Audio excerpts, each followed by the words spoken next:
I'm John Warren. I was a PhD in modern Chinese literature. I've been in the Southern Dominion for 4 years. I posed as a member of the top clan, the Warren family. I built my own army, gained fame, and married a princess. I've served 4 emperors. Now I'm the governor of Riverdale, commanding the military of Riverdale and Westville.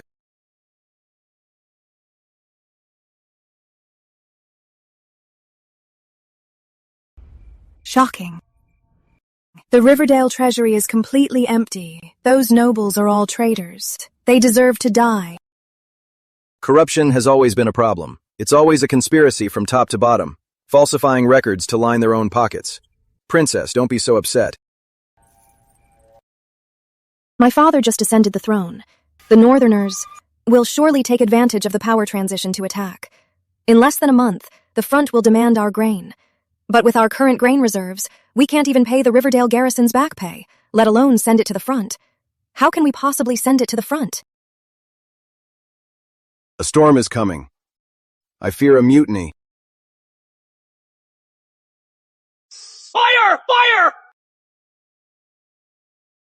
Bad news, Chief. We have to go. The grain stores are on fire. Slow down.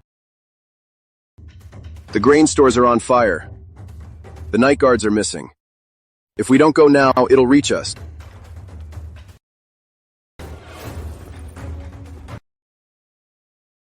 It's grown this big so fast.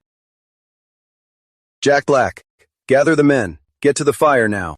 Forget the granary. Clear the area. All buildings, tear them down. Contain the fire. But it's reaching the command. Then tear down the command too. Also, arrest anyone who's not involved. Yes, sir.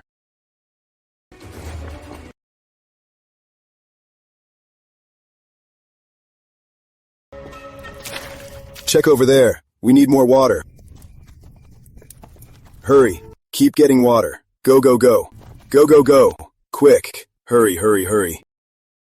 Chief, this...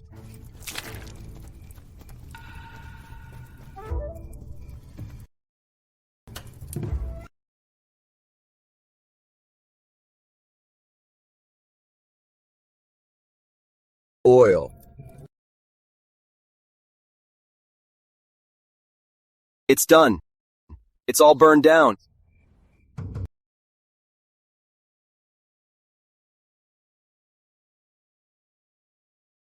Finally, I am in the clear.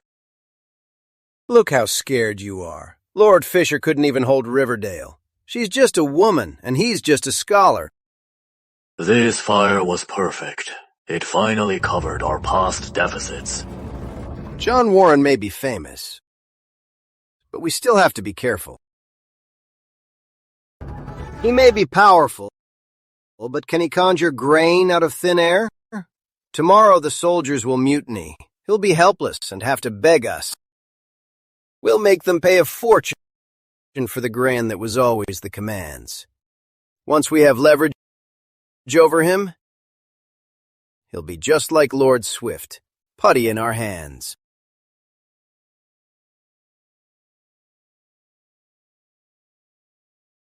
Grain, grain. What's all this noise? Making trouble? Tom, you're in with the pretty boy now, and forgot you're a soldier too? Why waste your breath? He's a personal guard now. He's a damn captain now. What's all this yelling? Yelling like this? Is he going to conjure up grain? Damn you. Do you know how long we've gone without pay? That's right. Grain, grain. Take it if they won't give it. Charge. Go. How dare you? There's no grain. This is mutiny. Stop. Any troublemaker will be executed on the spot. Go to hell. She's killing them. Men, let's revolt. Revolt. Revolt. What's all this commotion? Why are you all gathered at my command's gate? Grain. Grain. This month's pay was just issued. The next one is for next month. Why the rush? When Lord Swift was here, he said after the harvest he'd pay us the grain he owed for the whole year. But now the grain's all burned. No grain, we revolt. Revolt. Revolt. No pay. Let's revolt. Revolt! Revolt! Men, hear me out. I'm new to Riverdale. I'm still reviewing the books. But from what I know, not everyone is owed a year's pay. Some are owed 6 months. Some 2 months. Am I wrong? I'm just here for 2 months' pay. I'm not joining this. It's good luck, brother. Damn it. Who tricked us all into coming here? That's your problem, not ours. We just want to know about our year's pay. When are we getting it? I haven't seen a single grain in a year. I can't be a soldier anymore. Rest assured. Next month when you're paid, I'll follow the old records. Whatever you're owed, you'll get it all. Why should we trust you? You don't trust me? Then there's nothing I can do. Captain Sawyer, Jack Black.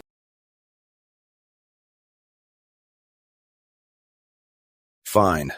Next month then. We'll see when you pay us. Men, let's go. Hold on. Arrest this rebel. Deal with him by law. Men.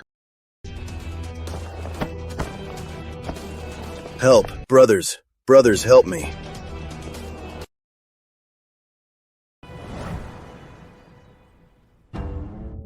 Why not just crush them? Killing them won't solve the problem. You promised to pay the soldiers next month. How will you do it? Borrow from the Riverdale nobles? Senior Secretary George Bennett and Chief Clerk Frank Shepard.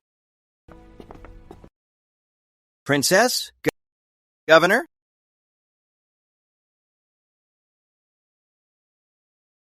Rise. Please, sit.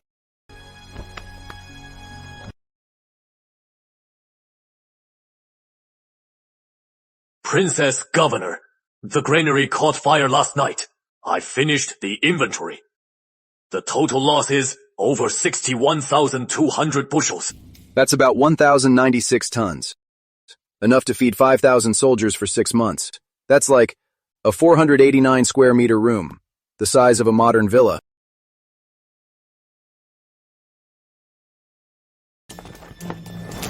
Was the granary that big? When the granary burned before, how was it handled? Princess, I've checked the records. When Lord Vincent of York first arrived in Riverdale, the granary also burned. Over 30 million in losses. They just flogged the officials and called it a day. Burned the army's grain and think a flogging is enough? Dream on. Find out what happened. Was it an accident or an act of sabotage? Princess, I've investigated. It was a granary guard. He accidentally knocked over a torch, causing the fire. Bring him in.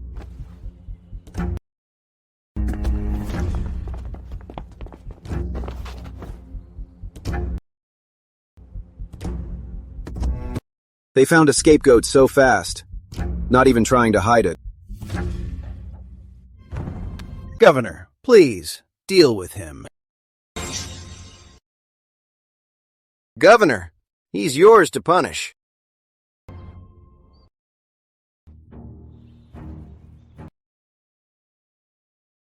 Get up and move.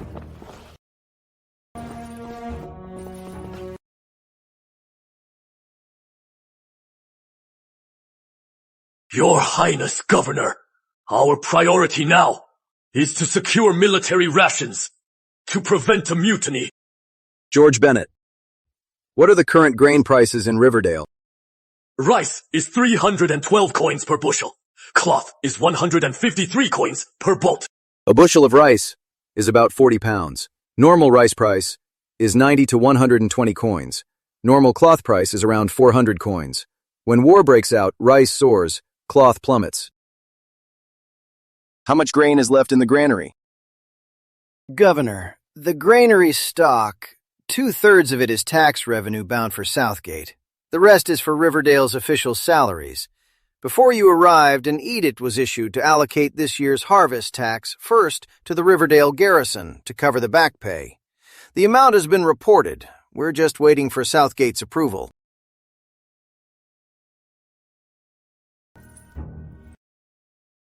George Bennett, please calculate the amount of back pay owed. Jack Black, take your men to the market and buy grain. Yes, sir. Governor, if I may, why not ask the Riverdale nobles for a loan of grain?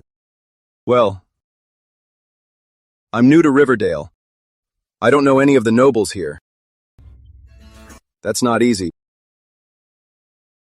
I've served in Riverdale for years. I know the nobles here well. I can negotiate on your behalf. It's cheaper than buying.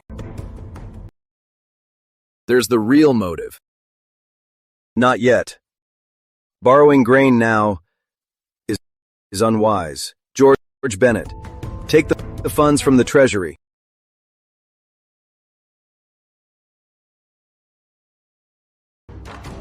Governor, you can't! The treasury now only has over 20 million coins. If we spend it all on rations, the command will be in dire straits. Besides, rice prices in Riverdale are already sky high. If we buy up all the grain, prices will soar. I fear it will cause public unrest. Please reconsider, Governor. Governor, please reconsider. I'm in charge. Do as the Prince Consort says. Leave us.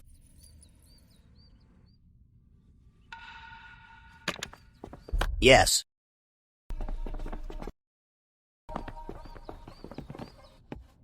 So stubborn about not lending the grain. How long can the granary last? The Iron Riders are sharpening their blades. Now, grain prices in Riverdale are about to soar. Just a scholar. He thinks marrying the princess means he can govern a province. In his dreams.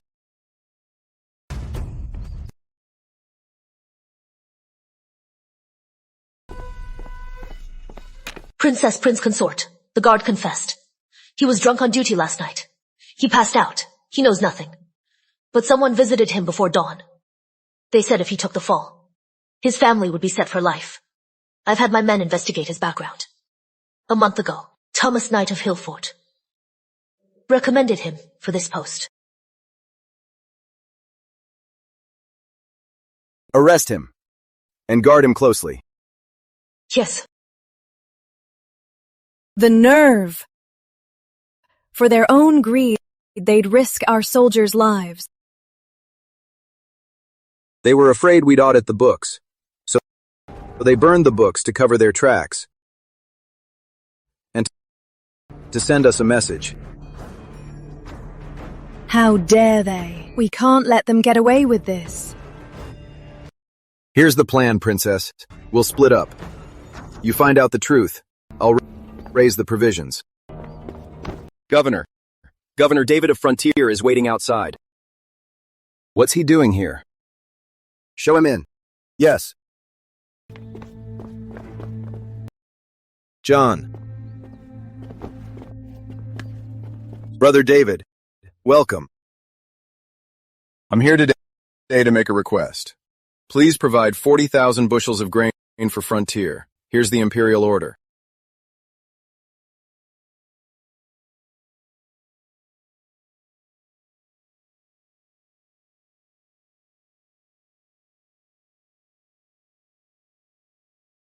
I'm new to Riverdale. If I fail to deliver the provisions, I'll be dismissed.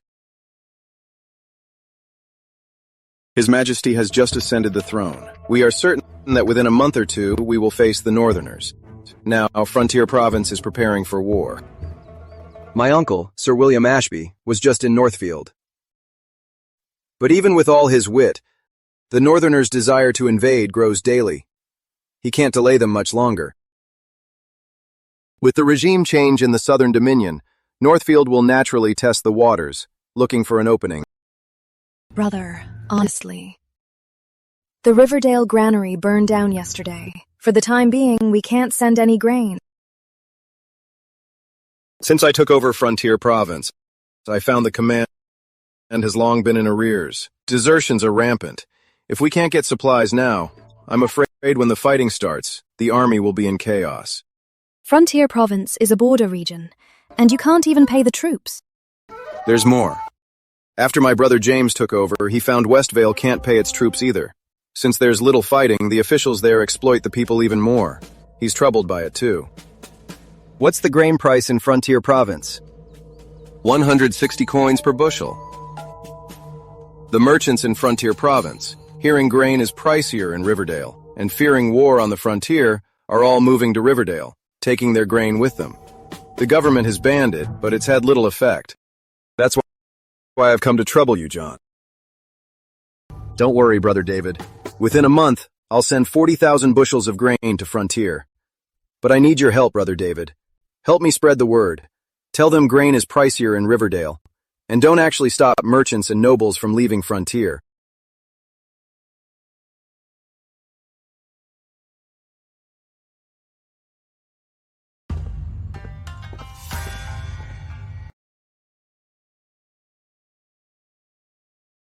I, Sir William Ashby, am here by order of His Majesty to inform the Emperor Northfield. On October 22nd, year 1 of prosperity, Lord Victor Lorne abdicated due to illness. Lord Charles Lorne, raised by the Grand Emperor, is deeply honored. He has succeeded to the throne as the Grand Emperor's third son. Now, by divine will, he has ascended the throne, starting the era of new dominion. Charles Lorne coveted the throne. To seize the crown, he murdered his lord and seized power. He disowned his father and his clan. Such treachery. Only the Southern Islanders would stoop to it. He's a nephew who seized the throne, but he calls it a son's inheritance. For a lousy throne, he disowned his own father. Guilty conscience. Why else would he kill his own brothers? Since the South has lost its way, know that the true mandate is now ours, not in Southgate. You are all mistaken. Heaven is impartial. It only aids the virtuous. When Yao and Shun abdicated, they did not favor kin.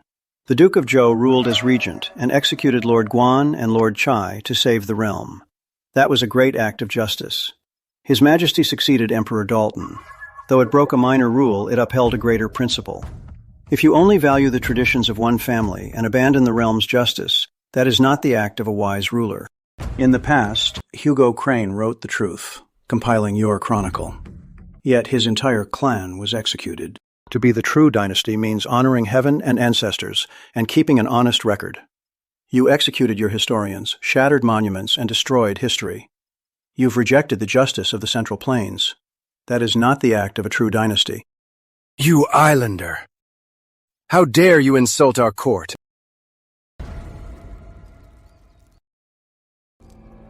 Envoy Ashby, what a tongue. I'm impressed. Please, to your quarters.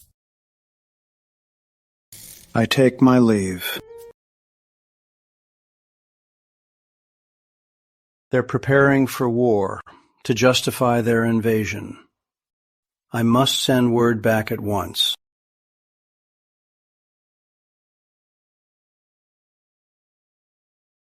The South has such loyal subjects. The South has such loyal subjects, changing their ruler every year. The North has no loyal subjects, changing their emperor once a century. Don't be angry. That's not what I meant. Charles Lorne usurped the throne and killed his lord. We should march on the South to punish his treachery and restore the Lorne dynasty, so that the Southern court will all be our captives. Your Majesty is wise.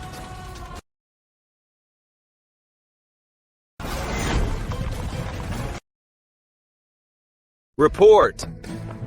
From Governor Lorne. The Northerners are invading on 4 fronts. Frontier is in crisis.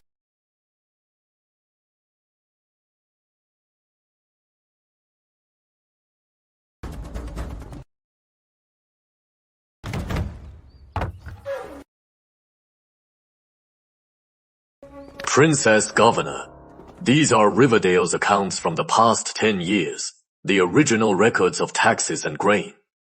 By custom, A new official must review them within 1 month, sign, and file them. 10 years of old accounts. And you expect them reviewed in a month? This is clearly harassment. Princess, please. Riverdale's accounts are complex. The local staff uses their own methods. For the court, we have a special clerk compile them. They're hard for outsiders to understand. But don't worry, Governor. These accounts were carefully checked by me and Secretary Bennett. There won't be any mistakes. It's just a formality for you, Governor. You just need to stamp them.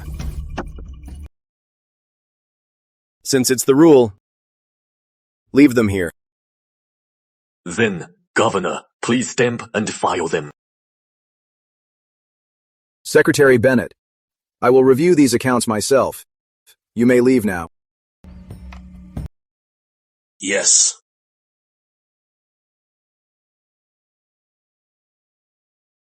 It seems the deficit from the recent fire has been covered up in these accounts.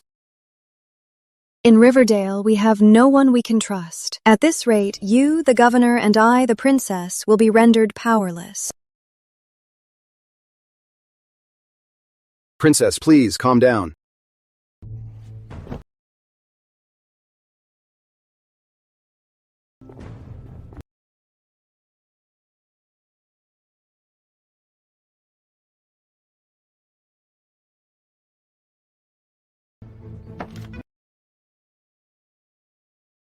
Little Jack,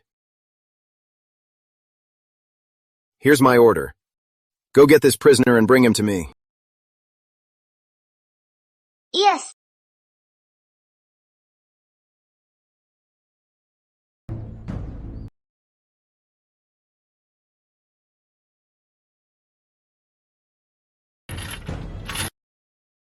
Is it time for my execution?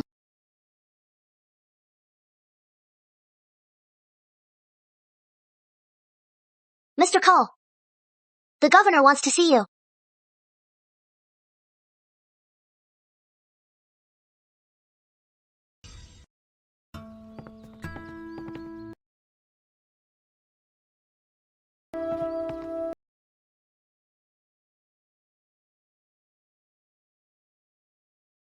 John Warren.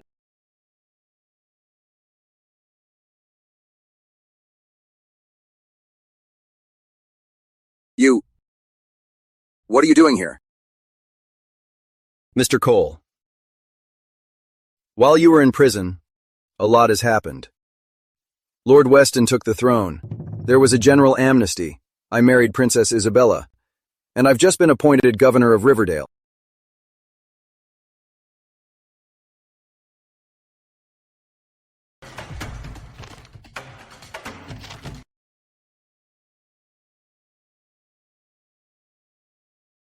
Mr. Cole.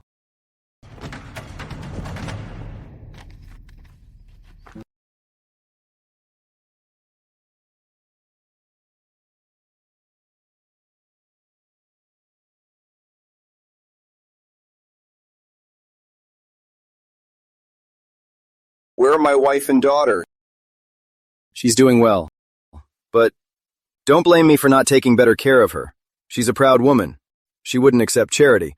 So I had to have her stay at my residence as a tutor. She teaches little Jack to read and do sums.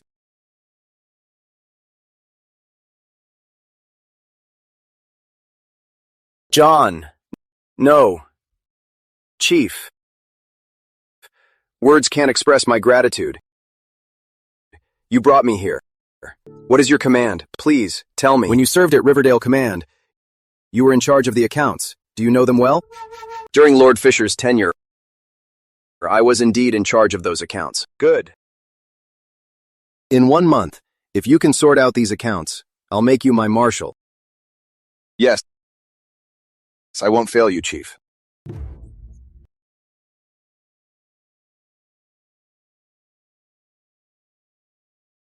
Little Jack, take good care of Mr. Cole. See to his every need. Yes.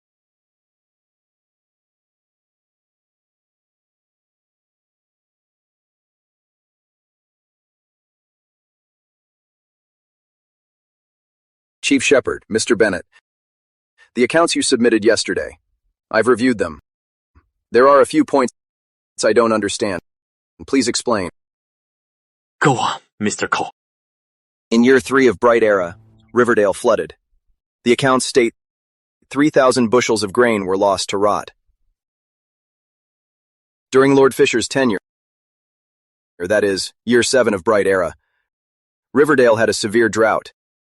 But the accounts also state 3,000 bushels of grain were lost to rot.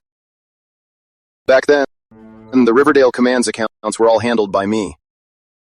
I don't recall this entry. Besides, if there was a drought, the grain wouldn't have rotted. I hear the chief clerk and secretary already verified this entry. I don't understand. Please explain. During Lord Fisher's tenure, we weren't at the Riverdale Command, hence the oversight.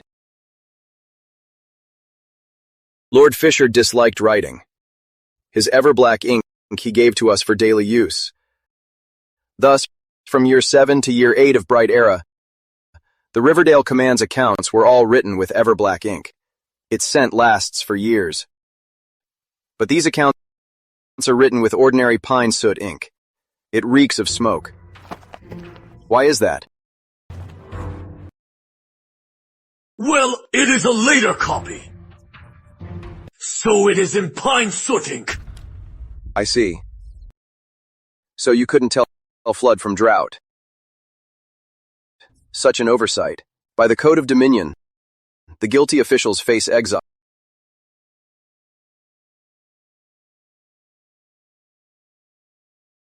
Since it was a copying error, then it's not your fault. But you must have grabbed the wrong ledger, right? Yes, I grabbed the wrong one. Since you grabbed the wrong ledger, the original must still be there, right? It's there! I'll have someone bring the original ledger written in ever-black ink for you to review. Go. After all, we have 1 month to settle the accounts. No time to waste. Yes, sir.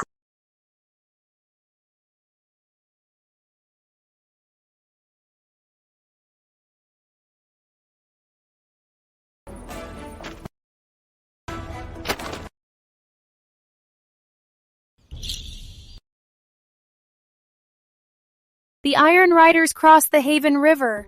So they crossed the river, so what? Northern cavalry never crosses the Grand River, and Southern ships don't sail north. The Iron Riders may have crossed the Haven River, but they can't cross the Grand River. How naive.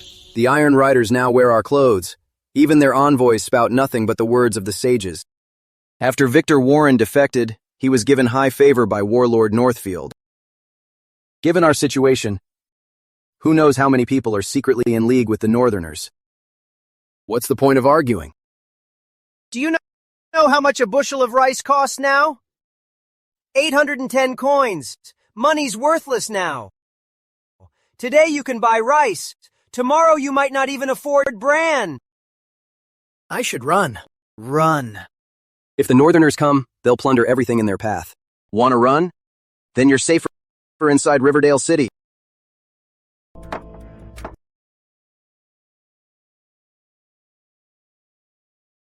Warlord Northfield is leading 100,000 troops south. They crossed the Haven River 2 days ago. After failing to take Sunhaven, they're now camped on Shore Isle in the middle of the Haven River. Isn't he just inviting Peter Shaw to trap him on Shore Isle? He's a military genius. What about Peter Shaw's army? Peter Shaw hasn't engaged the Northerners directly, but he has captured several of their cities. Good. If we can capture or kill Warlord Northfield, my father can use this great achievement to silence his critics. How much grain do we have left? We have 260,000 bushels. This war won't last long. Our grain. Sell it all. Not a single grain left. The command has been under siege for days. Shouldn't we feed the people first? Princess, please. When Lord Fisher was here, the chief brought down grain prices in 3 days. And now? It's just not the right time yet.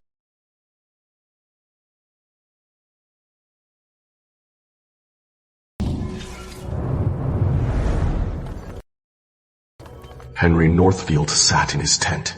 Inside, he was anxious, but he had to stay calm. If he panicked, the army would be in chaos, surrounded as they were. All the soldiers were on edge. Anything could happen, like a mutiny or a camp panic. Your Majesty, we're trapped on Shore Isle. I request we retreat to the capital. How can we retreat?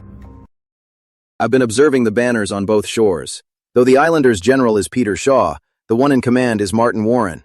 When Victor Lorne was in power, Martin Warren secretly contacted us. He wanted to surrender his territory, but Charles Lorne blocked it. It never happened. Why don't we send an envoy?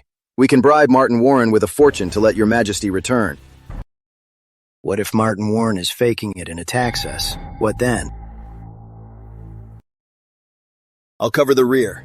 If Martin Warren betrays us, I will carve a path for your Majesty. Good. Your Majesty! To have a general like you is my great fortune.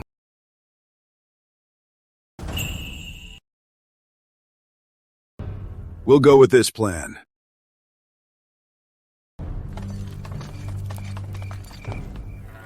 General. Well? The Iron Riders sent 10 chests of gifts.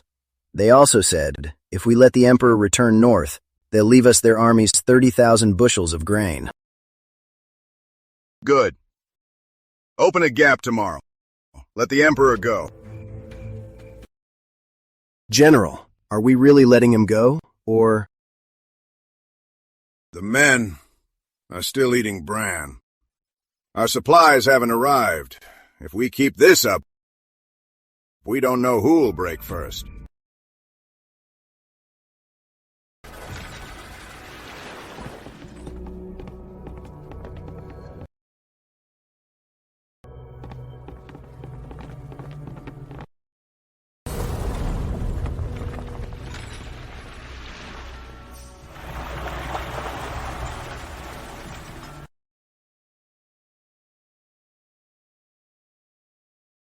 Are we really going to fight? Isn't that His Majesty up ahead? How can we fight? We cross now. Who's with me? Like hell. My life's my own.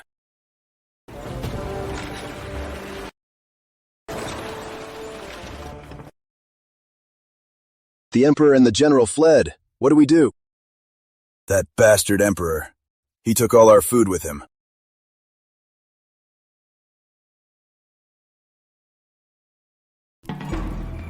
Report! Stranded in Hanford County, 10,000 Northfield soldiers have sent an envoy. They say they'll trade 500 horses for safe passage north. Absolutely not. Give the order. Wait. General. Leave us. Yes, sir. General, those 10,000 Northfield soldiers are cornered. To save themselves, they'll fight to the death. Things are different now. Our men are afraid to die. They'll break at the first sign of trouble. We should let them go north. Our mission here is to defend Chime City. Don't pursue them. At least we won't be at fault. Besides, we get 500 war horses.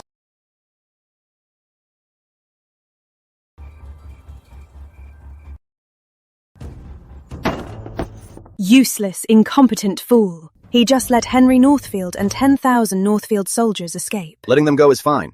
For China to be unified, we need Emperor Bright's sinicization reforms. Send my order. Continue the Riverdale-wide lockdown. Announce a strict search for northern spies. Watch those noble grain merchants. Don't let a single one escape. Our 260,000 bushels of grain. How did the sale go? All sold. Good. Then we can spread the news of our great victory. Tell them Warlord Northfield fled north in a panic. This news, the more sensational, the better. Yes, sir.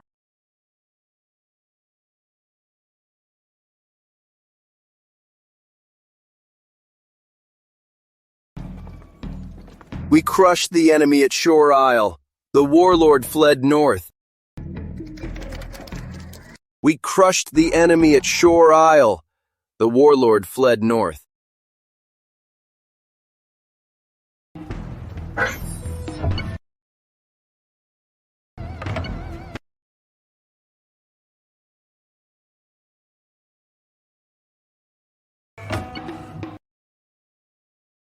They got more over here! Give me some! Me too! Me too! Give me some! Give me some!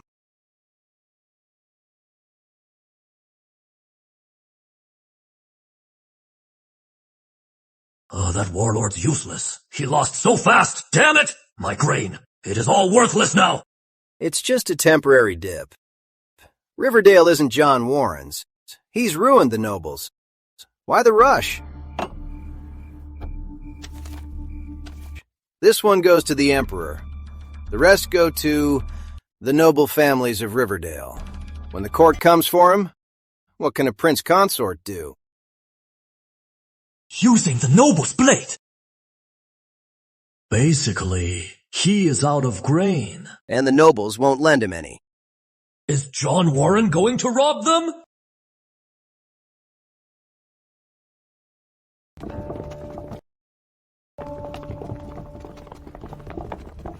Men, come get your pay! Over here! Plenty for all!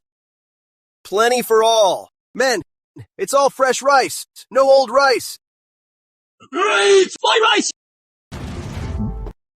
Governor. Thank you, Governor. Rise, rise, all of you. Rise, all of you. Thank you, Governor. You fight on the front lines. It's protecting our borders and people. But when your pay arrives, it's skimmed at every level. Yesterday, you were eating chaff and weeds, with nothing to eat. Is it because Riverdale is poor? Is it because the court has forgotten you? No. It's because of corrupt officials and the noble clans. They burn the granaries and bleed you dry. They don't just steal the pay that's rightfully yours. They also use it to hoard and profit. Some have told me that it's always been this way. Otherwise, the army can't function. But I ask you, is it right just because it's always been this way? People say soldiers are crude, but without the swords in your hands, are we to use reason and money to fight our enemies? Those who defend our home must not be left to freeze in the cold. As long as I, John Warren, am in Riverdale, I will not short you a single grain of rice, not a single grain of wheat, nor a single coin. Any who dare to steal will be executed on the spot. The governor treats us like men. We'll die for Governor Warren. We'll die for Governor Warren!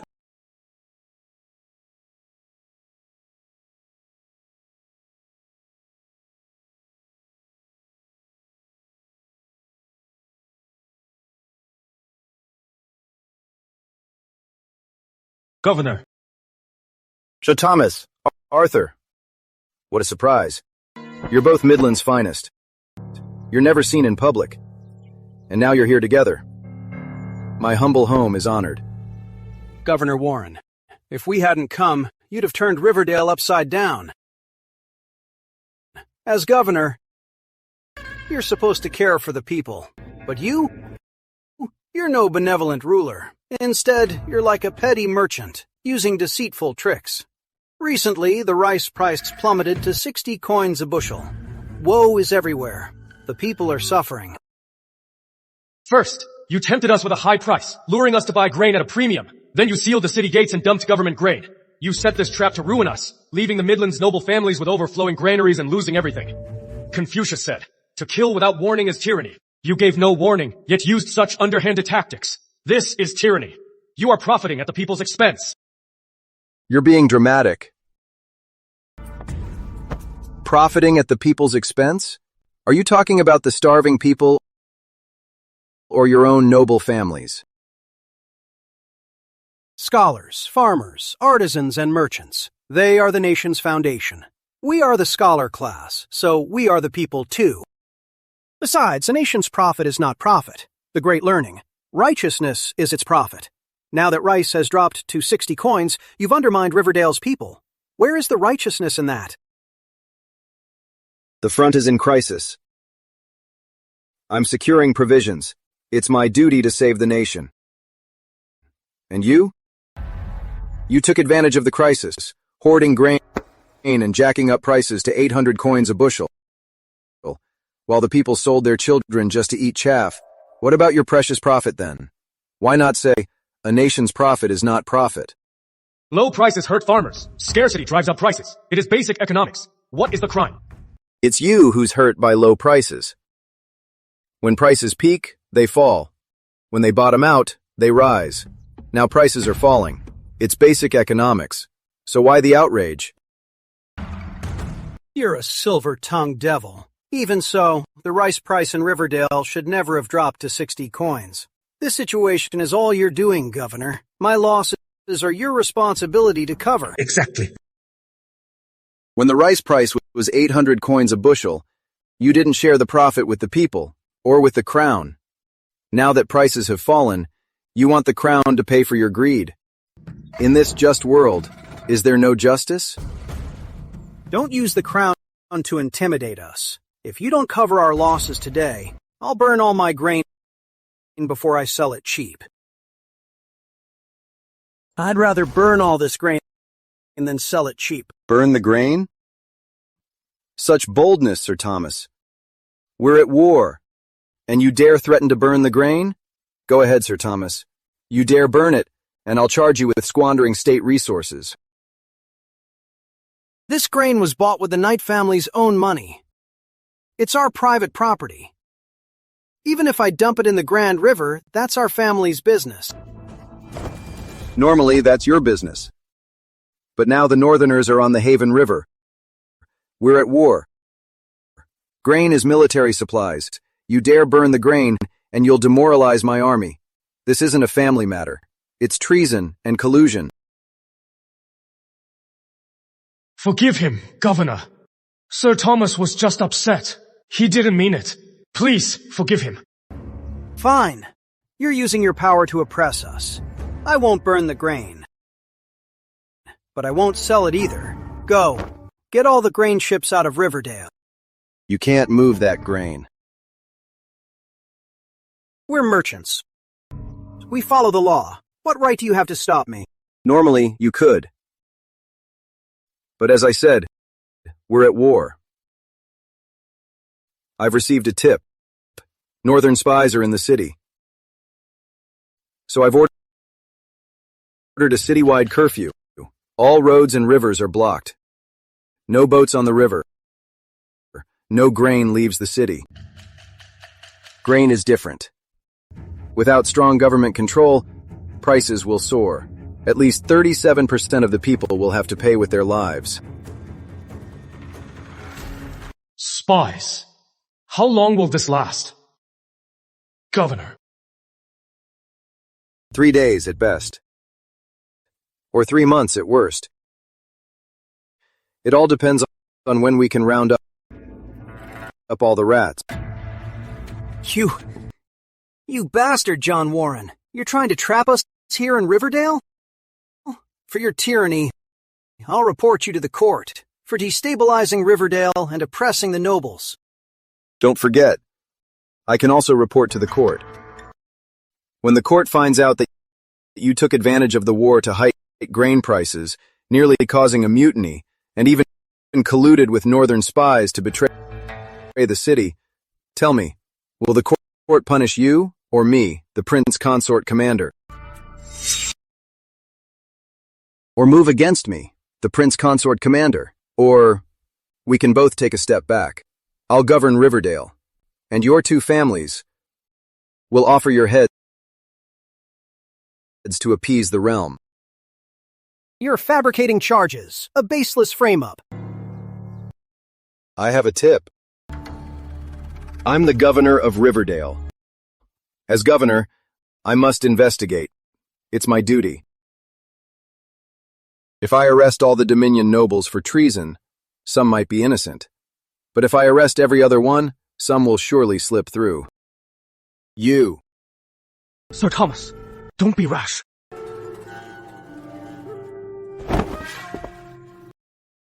Governor, we're all nobles. Why go this far? What are you really after?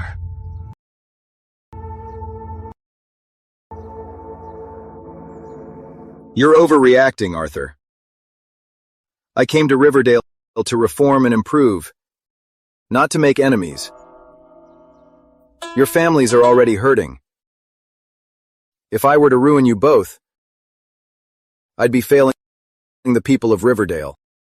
That is good. Governor, if you just raise the grain price. The current price is 60 coins a bushel. Even if you two sell off all your hoarded grain, the only buyer in Riverdale is the government. And before you can sell, the price will drop even more. Then, that's when the people will really suffer. So, the government can step in and buy your grain at 60 coins a bushel. 60 coins! We paid 400. This is highway robbery. This is outright robbery. Sir Thomas, please calm down. I'm not finished. While we're collecting the grain, I'm also building 30 new granaries in Riverdale. This construction project, I'd like you two to oversee it.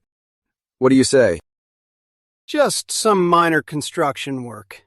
It's a paltry profit. How can that possibly make up for our massive losses on the grain prices? You're mistaken, Sir Thomas. The granaries I'm building are no ordinary granaries. They're 30 main granaries. These 30 main granaries are Riverdale's key grain storage.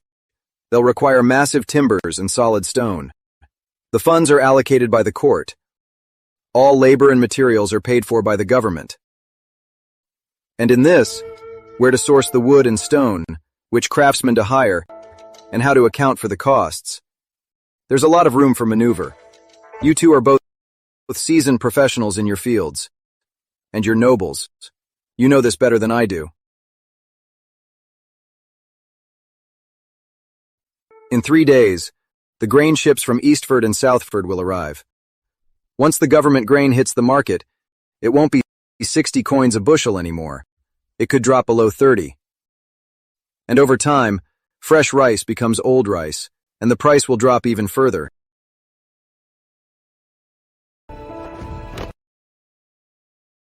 If it is really 30 main granaries, that is a huge project. But, I'll be clear from the start. This project must hire many starving people, refugees, work for relief, and when the granaries are built, everything must follow regulations. If you cut corners, the law will be merciless. As long as the funds are released promptly, even with higher demands, we can still finish on time. But, even with this project, our reputations are still ruined. Right. Now our two families are branded as profiteers. Governor, please help us. Sir Thomas, Arthur, don't worry about that. The Lee family of Eastbank generously donated grain. When this is done, I'll submit a report to the court on your behalf. I'll say your two families acted with great wisdom, helping the government stabilize grain prices, and participated in building the granaries for military needs, to aid the people and to calm the public. You're merchants of great integrity, deserving imperial praise. How does that sound? Brilliant, Governor. I'm convinced. We are in your debt, Governor. We will follow your orders. Thank you for your grace, Governor. Good. You two are the backbone of Riverdale. Attendants, prepare a feast. I will host you both. Please, please. Today is truly... How does that saying go? It's never too late to mend your ways. Now you two are serving the kingdom. You are men of great honor. Then, Brother John, please put in a good word for us. Of course. I'll write to His Majesty and put in a good word for you. Excellent. Thank you, Governor. Come. Good, good, good. Come.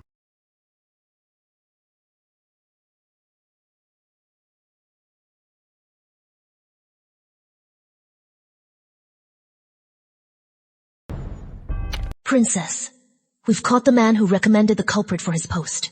According to his confession, many officials in the command are involved. Most are nobles. Here is the list.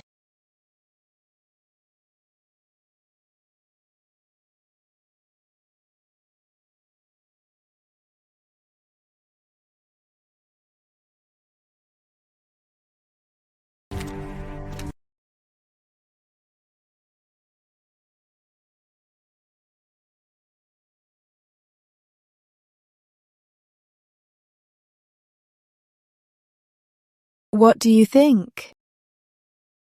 I have 3 strategies. For the princess and the chief. Please, Mr. Cole. The best strategy. Arrest them all. To make an example. Just like with Lord Fisher. It will awe Riverdale. And no one will dare cross you again. The worst strategy. Only kill the culprit. And stop there. It's not worth offending Riverdale's nobles. After all, the chief just needs to be in Riverdale for a few years, and he can return to Southgate and reach Central Command. The classic 3 strategies. The best is radical, the worst is cautious, the middle one is his real recommendation. And the middle one? The princess and chief are new to Riverdale. The situation is unclear. Instead, let's invite the people on the list to the command for a visit. Tell them it's to assist the investigation. See how they react. Then to arrest or release them is up to you. The middle strategy is best. What do you think, princess? Do as the prince consort says. Yes.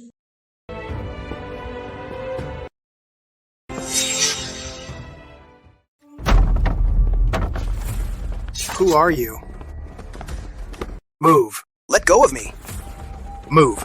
Let go of me.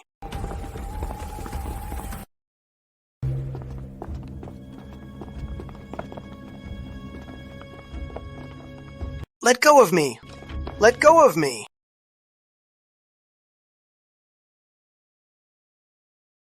What right do you have to bring me here? By the governor's order, you'll be staying here to assist the investigation. You.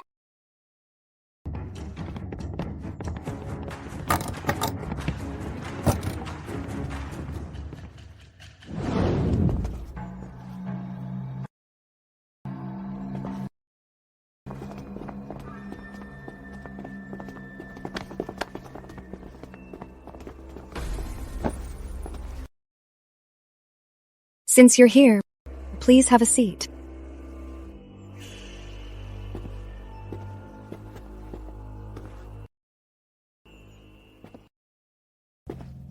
I heard, Your Highness and Governor, you've invited some officials to the command. May I ask why? Don't worry, Frank. I'm new to Riverdale. I'm still getting to know my staff. That's why I invited them.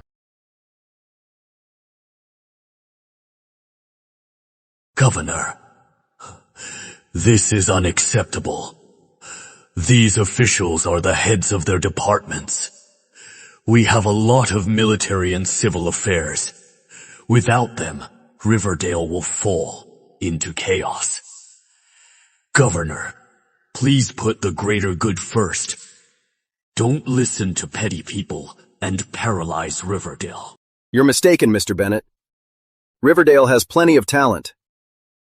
Take yourself, Mr. Bennett, and Frank Shepard. You're both capable administrators. Also, my Marshal Cole is highly learned. He can handle affairs in their stead. Besides, I also want to use this chance to investigate the grain depot fire.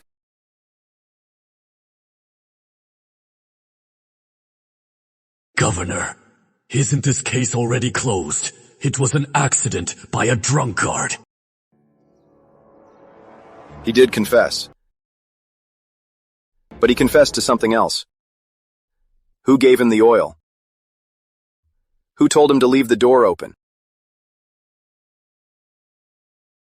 The Northerners are at the border. The grain depot burned down. I've received word that this was the work of northern spies. True or not, as governor of Riverdale, I have to investigate. If I do nothing, I'm failing my duty. And you, Frank, would be equally to blame. You're right, Governor. But how long will this take? Until the truth is out.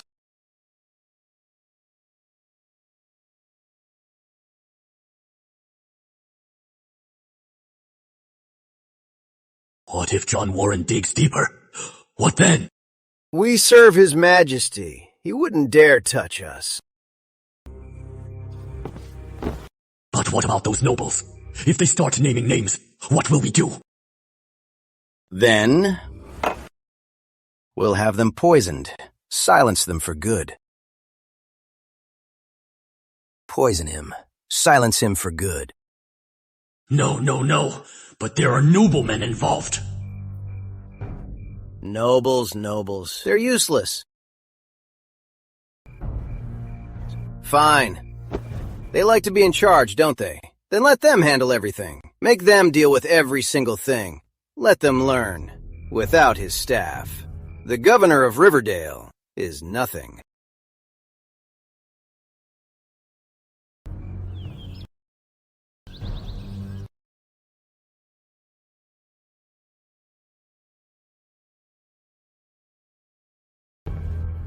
Send it to the governor. The top one is from Marshal Cole. It's for 30 new granaries. Normally, the senior secretary and chief clerk review it before the governor. Review my ass? Once the granaries are built, how are we supposed to make money? Get out!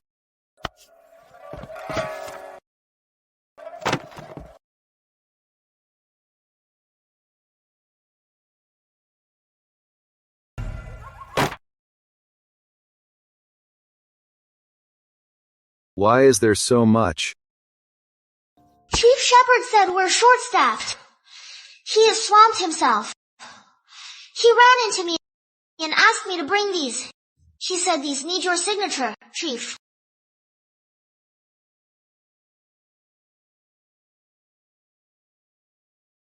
A clerk's leave request needs my signature? This is the paper storm tactic. If this goes on, I'll just be dancing to their tune.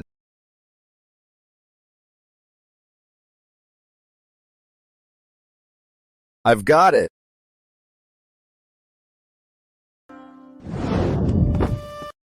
John. This isn't proper. I'm appointing you. From now on, you're my military advisor. Here's your appointment. I've never done this before.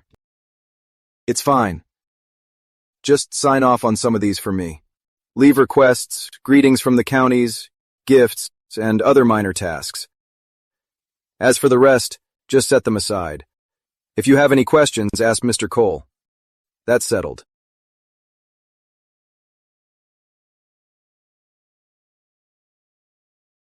John, come back. John! John, come back!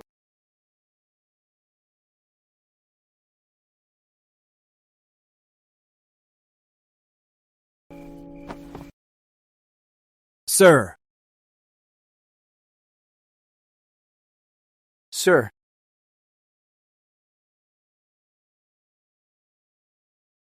What time is it? Midnight. What is it? Sir, the governor wants you. What's going on this late? Get out.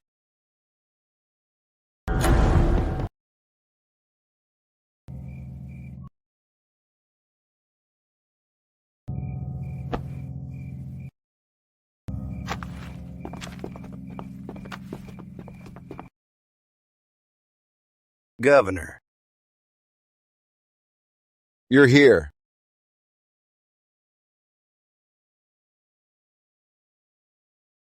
Governor, you summoned us so late. What is this about? I've been going through these documents, and I have some questions, so I wanted your input. The paper storm tactic, to rule the world. It's quite effective. What? The command is short-staffed, so the chief clerk and senior secretary aren't like me, willing to work all night for the court, without complaint? Yes. That's right. That's more like it. Take this for example. I've heard a rumor. A nursery rhyme says, Hillfort silver hooves, bind the Riverdale boys. It's a prophecy. They say it's from Frontier Province. Such reckless children's talk is laughable. And then there's this. What's this about? The 3 nearby ferries. Warren City is... Governor, if there's nothing else, we'll take our leave. You've worked hard. Right. The governor is right. You've worked hard. Hard work.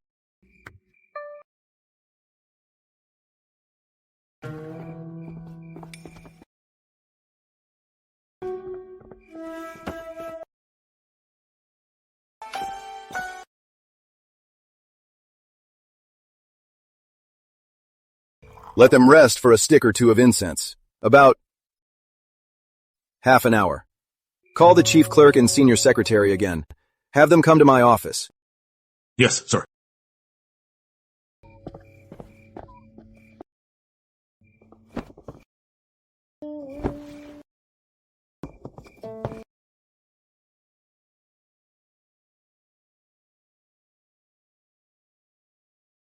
Frank, what's going on? All night long, either the princess or the chief. They're young. They can take it. We're too old for this. Right. And the nobles. They've been locked up for days. What's their status? We don't know. You think John Warren will expose us?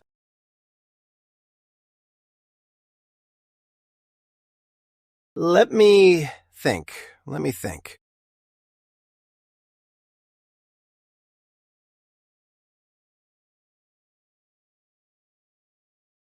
Princess, it is confirmed. We have the evidence and confessions regarding the grain depot fire. Chief Clerk Frank Shepard, Senior Secretary George Bennett, and several other officials from Riverdale Command are all involved. The others are one thing. But Frank Shepard is the chief clerk. He was sent by His Majesty to monitor the governor. If we report him formally, it will only arouse His Majesty's suspicion.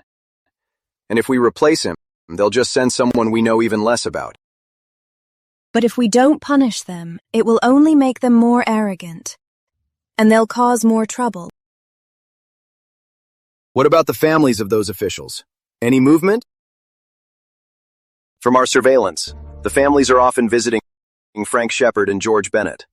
But they're too exhausted to host them properly. Spread the word. Tell them my plan to build 30 new granaries in Riverdale.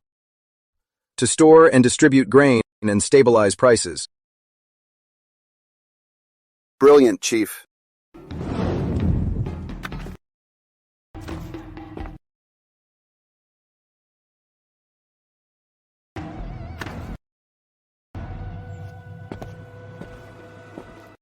Chief Clerk Frank Shepard, Senior Secretary George Bennett, and the Riverdale nobles are all waiting outside. Show them in. Yes. Princess. Governor. Seize them. To the dungeons. Princess, please reconsider. There are many nobles and officials among them. Nobles. They're the ones I'm after.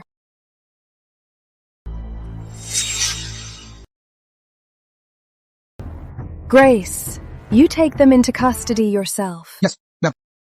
Wait, hold on. Secretary, what is it? Princess, no, I wouldn't dare. It's just... Your Highness, Governor. We have recently carefully reviewed Marshal Cole's proposal to build new granaries. We all approve. It will benefit both the state and the people. The Riverdale nobles also think it's a great idea. We will support the governor's granary project. Really? Yes, we've always lived in Riverdale. We should do our part for the people of Riverdale. The Knight and Chase families have already expressed their support. So we have no reason to object. Support? Just with words? No. We're willing to fund the granary project. I don't think so. The court has already collected taxes from the people. How can we ask them to pay more? Governor, if you have any other requests, I'm sure the Riverdale nobles will be happy to support you. Right. Now that grain is cheap. Here's what I'm thinking. When the granary burned down, how much military grain was lost? Over 61,200 bushels. Now grain is cheap. 30 coins a bushel. So, Chief Shepherd and Secretary Bennett, you'll set an example. You two will donate 61,300 bushels. The rest of you, 30,000 each. How about it? My husband's wish is also my wish. We obey, Governor. Princess, Governor, about the granary fire. Have you caught the spy? In a few days, the verdict will be announced.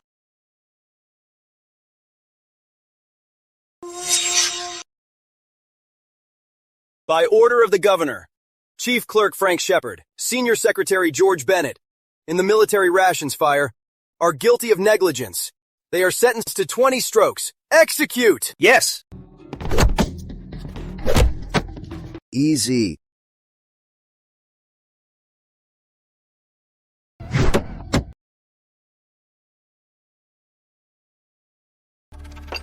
I fell for that brat's trick. I shouldn't have told the truth. I'm the chief clerk. He wouldn't dare kill me. Ow! Easy. Here. Yes, sir.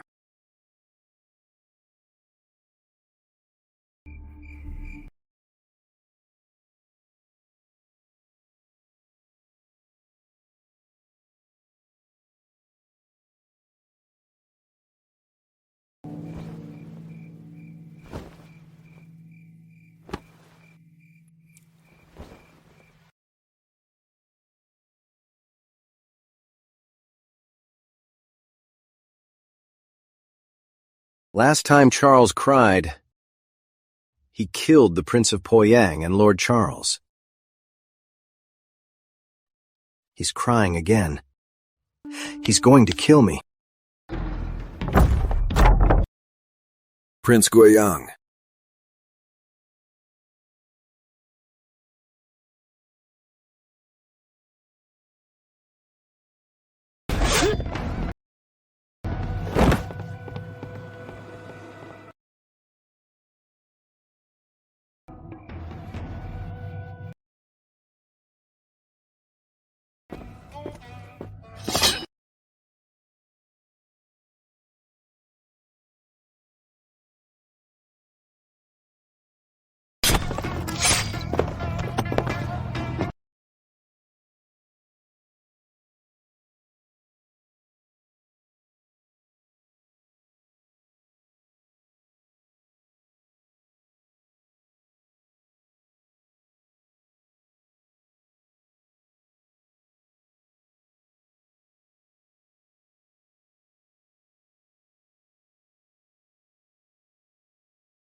Your Majesty, all the princes have been executed. There are two other matters. Secretary General Philip Warren has been conspiring with his guests. He plans to use the ancestor king's old men during your southern sacrifice to assassinate you. Also, the chief clerk of Riverdale, Frank Shepard, sent a letter. He says John Warren in Riverdale is paying the troops in full, trying to buy their loyalty. The year-end report is coming up. Recall John Warren. Yes, and what about Philip Warren? He helped me take the throne. There's no proof. Don't act rashly. The ancestor king favored him. Yet he still betrayed him. How much more you?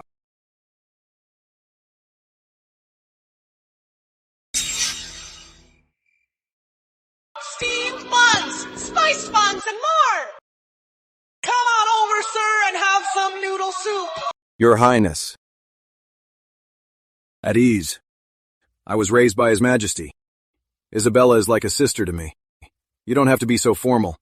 His Majesty has been asking after you. After you, Your Highness.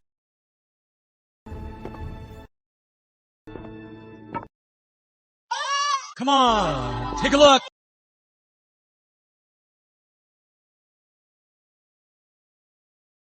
Half a pound! Quality stuff! No tricks. Well, miss, take a look around.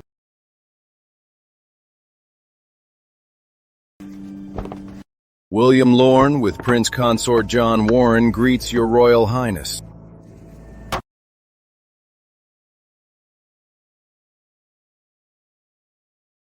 Rise. Brother-in-law, want some meat?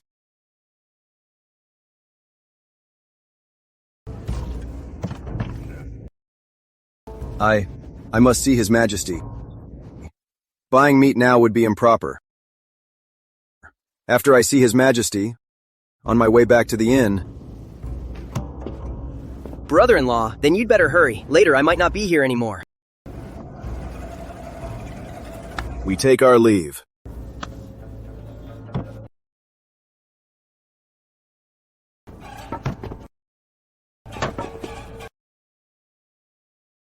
Hurry up, brother-in-law.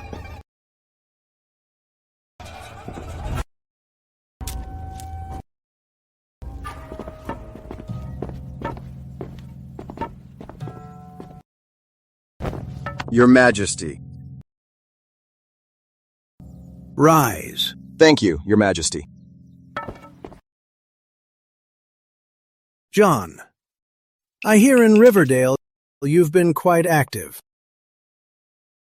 I failed to manage my men. I've embarrassed you, Your Majesty.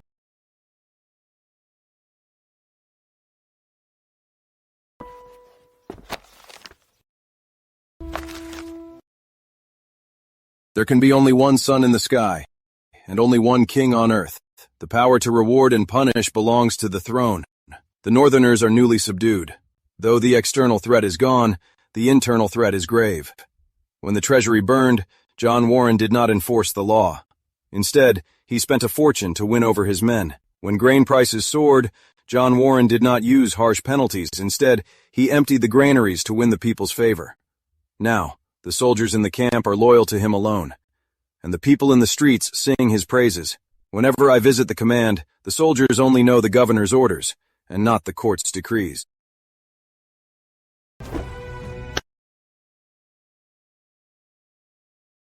John Warren has not overstepped his bounds, yet he's buying the people's loyalty. Under this pretext, what are his true intentions? Besides, Warren, under the guise of repairing granaries, has amassed great wealth and stockpiled provisions. Riverdale is a strategic stronghold. Its troops are elite, and it's rich in funds and grain. The Harlan affair is a recent warning. I should not be speaking out of turn, but a tree that stands out is the first to fall. A power too great to control will become a national threat.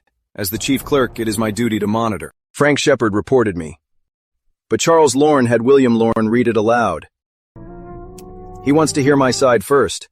Of course, Charles Lorne isn't afraid of the chief clerk fighting me. He's afraid we'll get along. So, what is this all about? Your Majesty, the chief clerk is your appointee. I meant no offense. But since the chief clerk has said this, I have nothing to hide.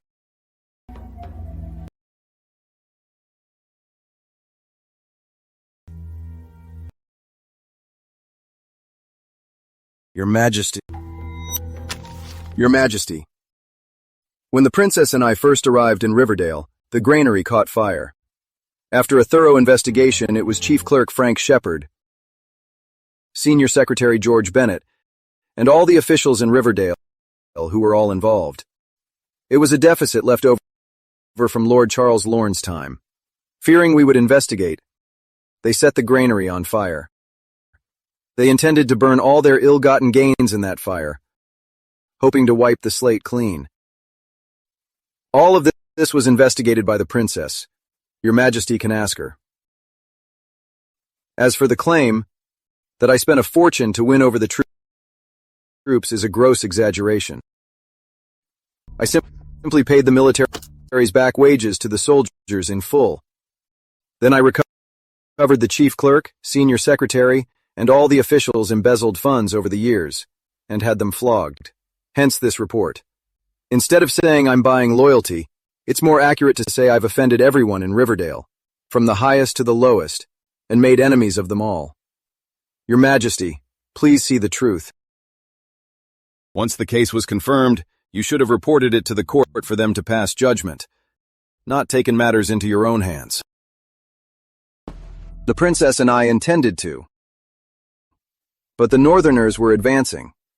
I saw the court's funds and grain were being held up. If Riverdale had fallen into chaos then, it would have been disastrous for the front. You are the one who appointed me. If I couldn't stabilize Riverdale then, wouldn't that have failed your judgment? Besides, what I did in Riverdale was very risky. If I had reported it to you, first, there was no time. I feared Riverdale would fall. Second, if I had failed, it would have been my own doing, and not your fault. It's not about you, Your Majesty. John, don't be nervous. Of course I trust you. The chief clerk reported it, so I had to ask, that's all.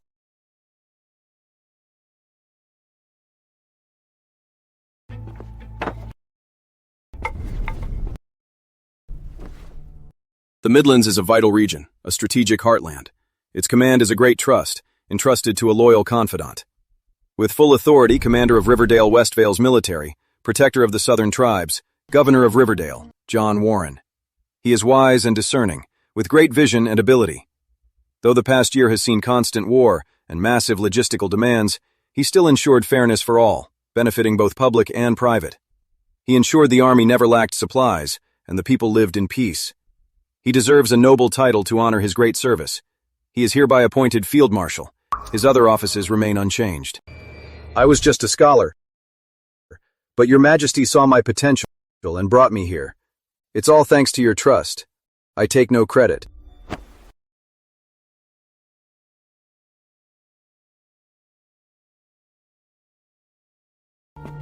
John, come rise.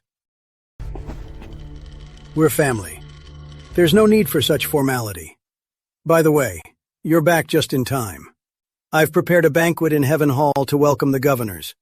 Let's go together. Yes.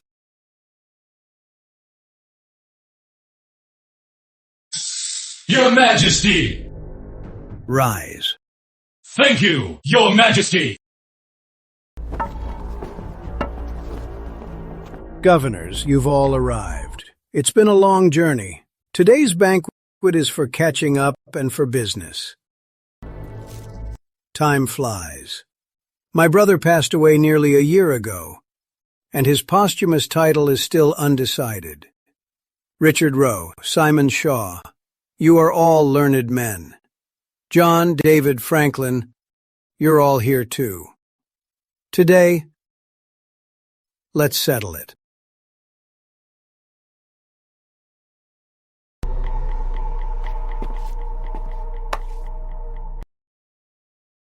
The late emperor reigned for 11 years. The people were prosperous, and justice was lenient. Moreover, the bright era flourished in culture, and the 8 scholars were renowned. It was an era of great peace. As for the posthumous title, Wen means governing the world and loving the people. I believe he should be Emperor Wen, to honor the bright era's cultural prosperity. If Charles hadn't seized the throne, Alexander's temple name would have been Ancestor King. To legitimize his own rule, Charles made Alexander the Ancestor King. This Wen title, if it's added, it would effectively make him Ancestor King Wen. The last Ancestor King Wen was Emperor Wen. Charles will never accept that.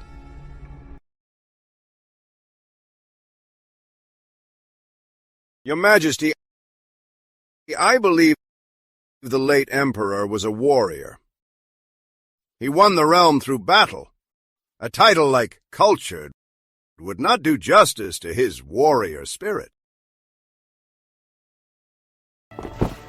Your Majesty, though the late emperor valued culture, that was for maintaining the realm. Cultured is an overstatement. I believe bright means to illuminate all.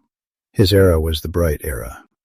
If we name him bright, it matches his era and honors his keen insight. It is the safest choice. Prince Louis was a spendthrift. He was wildly extravagant and repeatedly broke protocol. Yet the late emperor never punished him. How can we call him bright? I think bright is too bold. How about tranquil? Your Majesty, tranquil is a title for dukes and lords. Otherwise, it's for mediocre rulers. The late emperor was no mediocre ruler.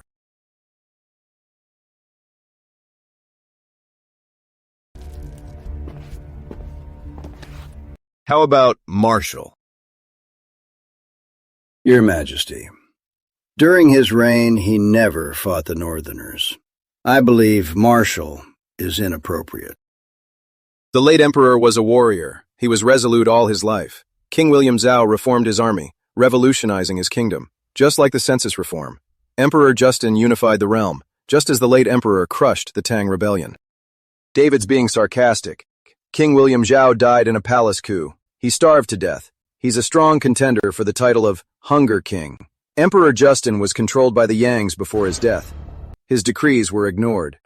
And let's not forget Kenneth Northfield and Frederick Northfield. For the title Marshal, few end well. Even Emperor Wu and Louis Yu saw chaotic successions after their deaths. It's a perfect match for Alexander Lorne's life and death. I second Brother David. Marshal is excellent. The late emperors will named Your Majesty Regent, just like King Wu of Zhou. David and John understand me. And the late emperor. We'll use martial.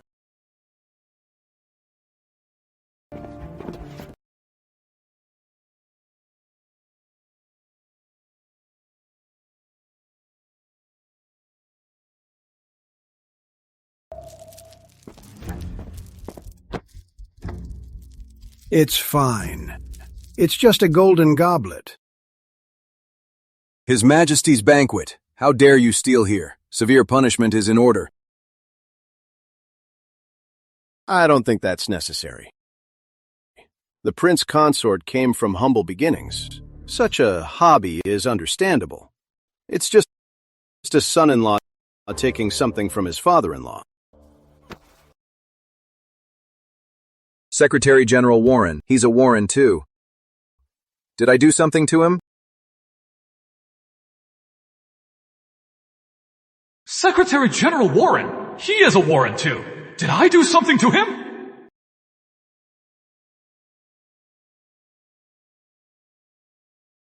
Though I'm in Westvale, I've heard of John Warren. Since he was young, he's never been a man of vice. He's so virtuous, so honorable. How could he possibly steal? Because he's from humble beginnings, he has no integrity? I detest that argument. Since Secretary Warren has doubts, then let's search everyone here to prove our innocence. We are all high-ranking officials. We are all provincial governors. And from noble families. How could we? It's fine. Start with me.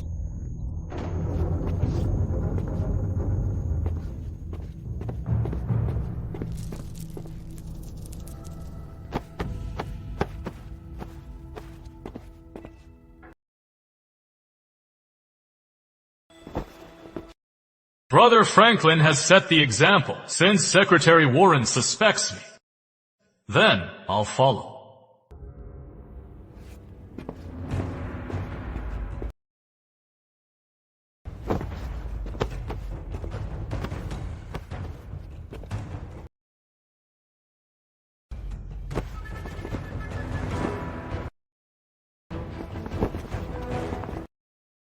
How strange.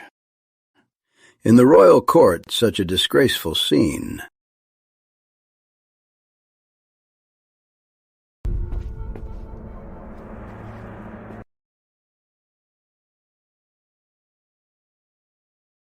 Lord Ashby, your turn.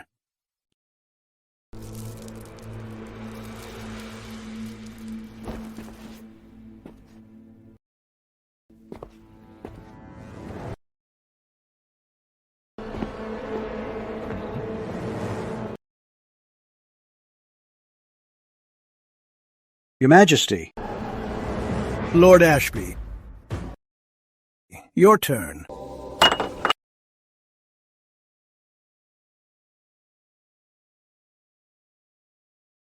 Your turn.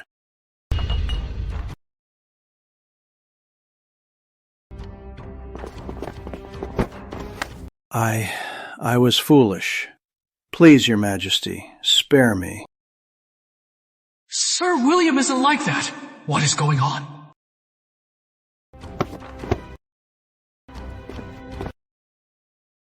Please, Your Majesty. Lord Ashby. He's old. He's not in his right mind.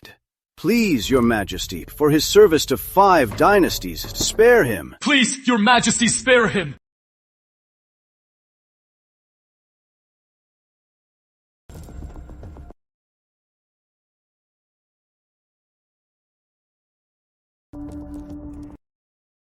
Get out.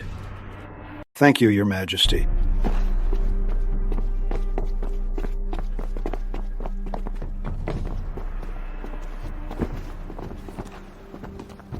Right. I have another concern. At the start of the new year, traditionally, we must go to the southern altar. But yesterday, I was told that a tiger has entered the southern altar. I had it divined, and it's an ill omen. Ministers, what do you think? Since it's an ill omen, we can choose another day for the ceremony. The time is set. How can we change it just because of a divination? State affairs are about ritual and war. Please, Your Majesty, don't let superstitious nonsense delay the ceremony. I'll think on it.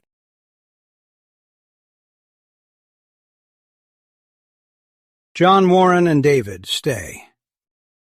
You, Secretary Warren and Prince William, have business to discuss.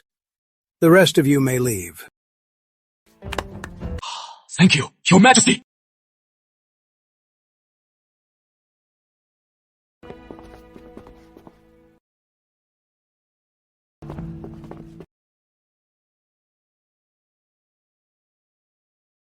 Your Majesty, what is your command?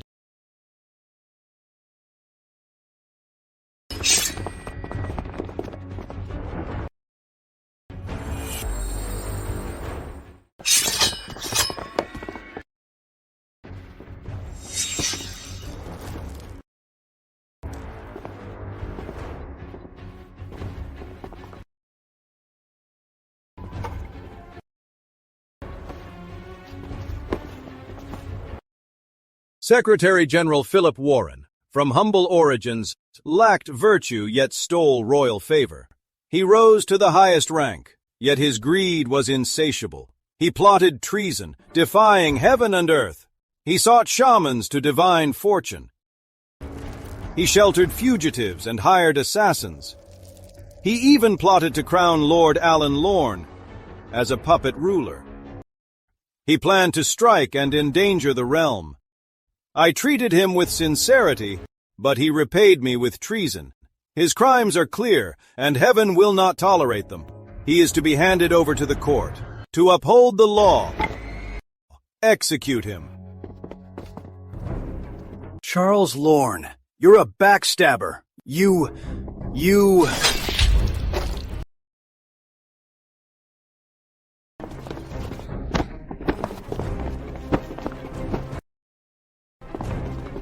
No wonder Sir William Ashby fled. What a crafty fox. Rise.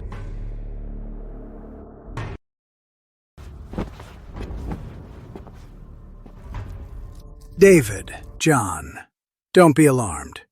You two are my most trusted men. Let's discuss matters.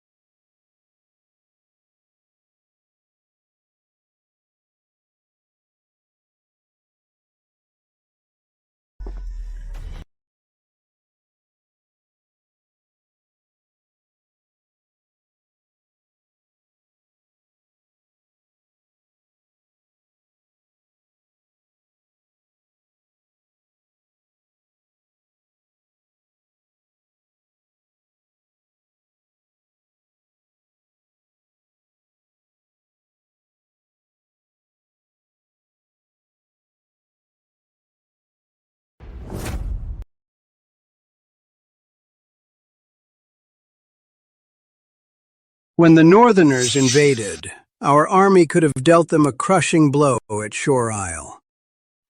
But we let Warlord Northfield escape. What do you think? Martin Warren's men fled the battle. They colluded with the enemy. Martin Warren and Matthew Woods must be punished severely to make an example of them. If we examine the court closely, few are innocent. Your Majesty has just ascended. Your throne is not secure. If we execute Martin Warren now, it will only cause chaos. It will only push his men to join the Northerners. Besides, Martin Warren is short-sighted and greedy. He's no threat. In these troubled times, stability must come first. Martin Warren's men hesitated to fight. According to the frontline reports, it was because they lacked food and pay, so the soldiers feared death. With troops like that, if they go to battle, they'll likely desert. In camp, they might mutiny. So Martin Warren let Warlord Northfield escape. It wasn't because he was afraid. He had no choice. You're wrong, John. Didn't Peter Shaw face the same shortages? Peter Shaw is a capable man. He captured and executed Walter Warren and quelled Lord Justin Lorne's rebellion. And in this battle, he commanded brilliantly. He's a seasoned general.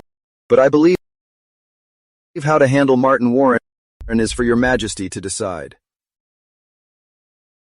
Our priority now is to solve the court's tax shortfall and the Army's supply crisis.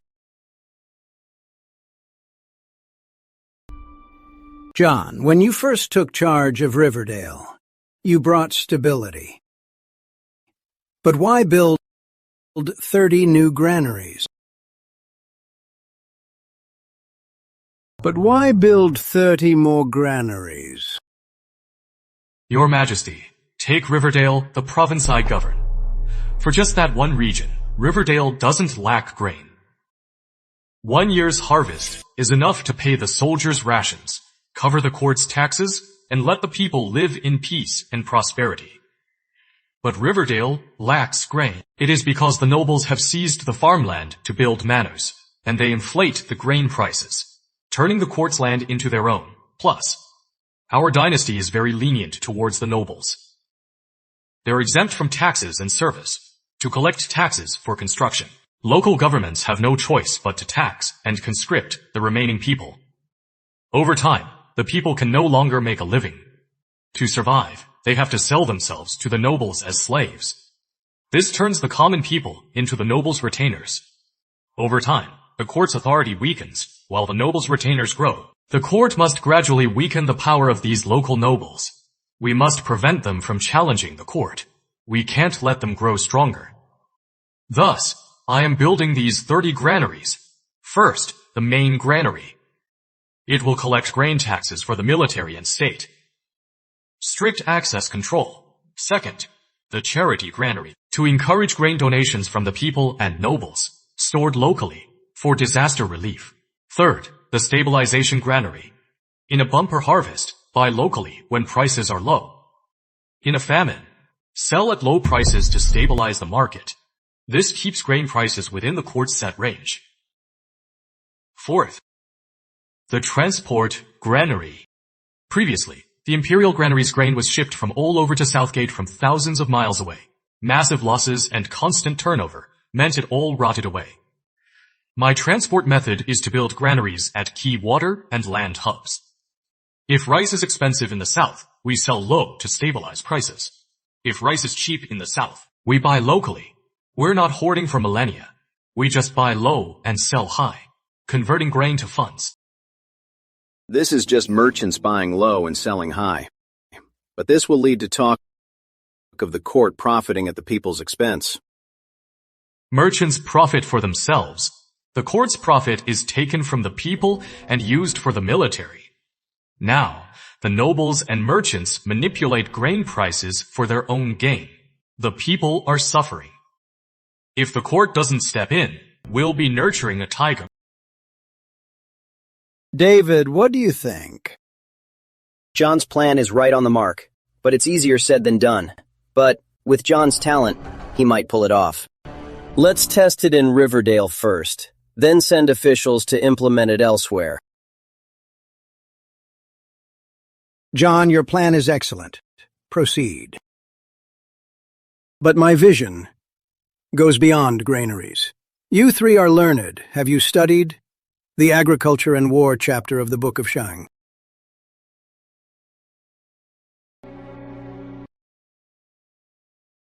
Your Majesty, I came to Southgate for this very reason. I ask Your Majesty to allow me to station troops south of Dream Lake, West Vale, and establish military farms.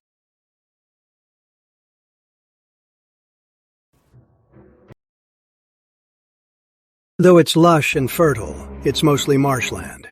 Disease-ridden and full of barbarians. It's never been a major grain-producing area. You want to farm there? Really? The Haven River region wasn't farmland either. It was Anthony Denton who built the irrigation there. 9 years of military farming, and that's what made it thrive. It's precisely because the land south of Dream Lake is marshy and low-lying that it hasn't been seized by the noble families. If it were prime farmland, how could it possibly be for the court to take over? My proposal is a two-pronged plan, military and civilian farming. Farming and warfare as one. What's this two-pronged plan? First, military farming. I ask Your Majesty to grant me permission to go to Dream Lake, Westvale, to recruit refugees and tribesmen for a new army. They will train once every 5 days, learning formations and archery. On other days, they'll drain the marshes and build farmland from the lake. Farming will be managed like a military operation, with strict discipline. In times of war, they arm themselves and become soldiers. In times of peace, they disarm and become farmers. This is farming with a military purpose. They'll supply their own rations at no cost to the treasury. Marcus Caldwell used this to conquer the Central Plains. But the South is crisscrossed with waterways. It's not like the dry fields of the North. Water management is costly. That's where the civilian farming comes in. Now the North and South are divided. Refugees are everywhere. They have no land to call their own. They're forced to sell themselves to nobles as slaves. I implore Your Majesty to issue an edict allowing landless refugees to farm in Westvale. For those who come to farm, grant them 10 acres. Provide them with oxen and seeds. As for the harvest, I propose a 50-50 split. Half for the people, half for the court. Though this rent is a bit higher than the nobles' estates. The upside is that these refugees will have their own land and official status. No longer will they be slaves for generations. Moreover, this half of the rent won't go to the treasury but straight to the main granary. It will be your Majesty's private funds and military budget. It's a good plan, but the southern Dream Lake, does it really have that much potential? You're mistaken, Prince William. The land south of Dream Lake, though marshy and low-lying, but I have a way to manage the water. If this succeeds, we'll have tens of thousands of acres of fertile land. Your Majesty, if this plan succeeds, there will be no more famine in the Midlands, and we can send supplies straight to Southgate by river. Excellent. Then we can bypass the nobles for funds and grain and send them straight to Southgate. John Warren, you're a true talent. John Warren, go to Westvale. Do as you see fit. Yes, sire. Goodbye, John Warren. I take my leave.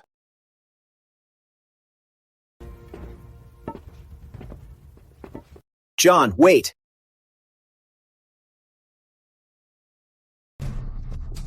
What's on your mind, Brother David? Your farming and warfare plan. It's clearly Shang's law, but I see a difference. Shang's law treats people like beasts of burden, but your plan grants land to refugees, making it their families, exempting them from all but military rent. So these ordinary refugees won't be ordinary tenant farmers. They'll be privileged military households, the retainers of the noble families. If they hear there's land to farm in Westvale and no other duties, I'm afraid they'll all flee to Westvale. You're sharp, Brother David. I can't fool you. You're undermining the nobles' foundation. What if they realize it later? Who sent the grain from Frontier? Have you forgotten?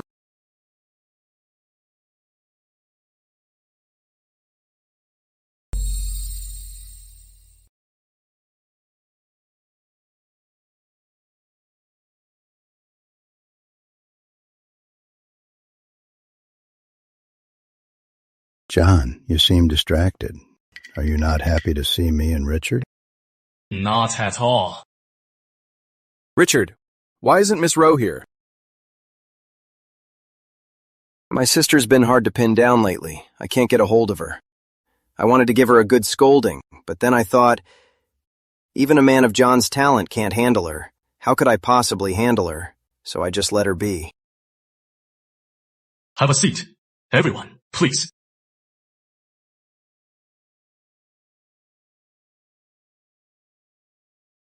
John, you said we'd discuss the horse policy. What's your insight? Frank in Newstead, David in Frontier. Both have fought the Northerners. What are your thoughts?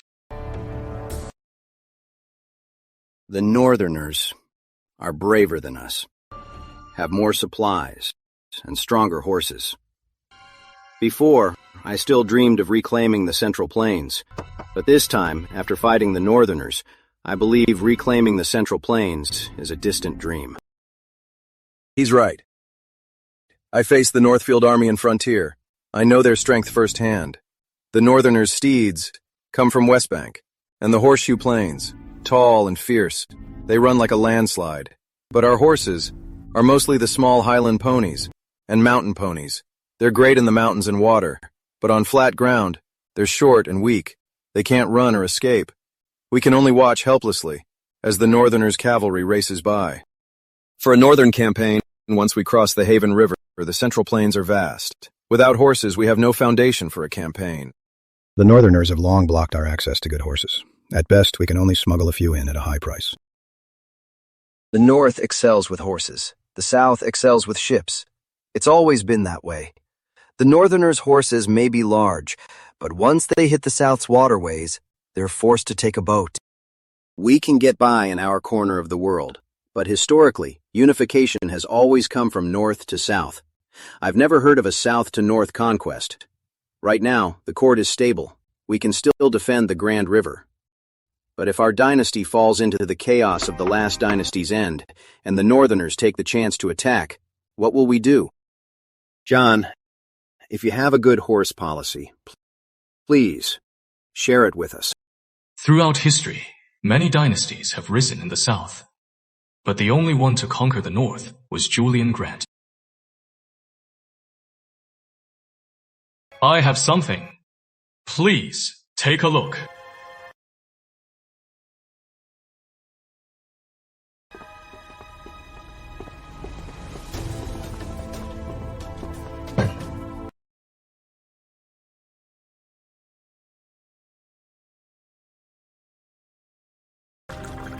What kind of tea is this? This doesn't look like good tea. This is West Vale tea. Brother Simon, have a taste.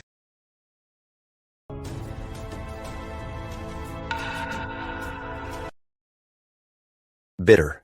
Astringent. John, are you trying to fool us with this cheap tea? You all tasted this tea. It is truly inferior. But what if this tea, through West Vale, is traded to the Blue Lake traders? What do you mean? When I first arrived in the Riverdale West Vale region, I traveled around. And I suddenly noticed the Wuling tribes and the farmers of Lake Hollow were carefully storing this inferior tea.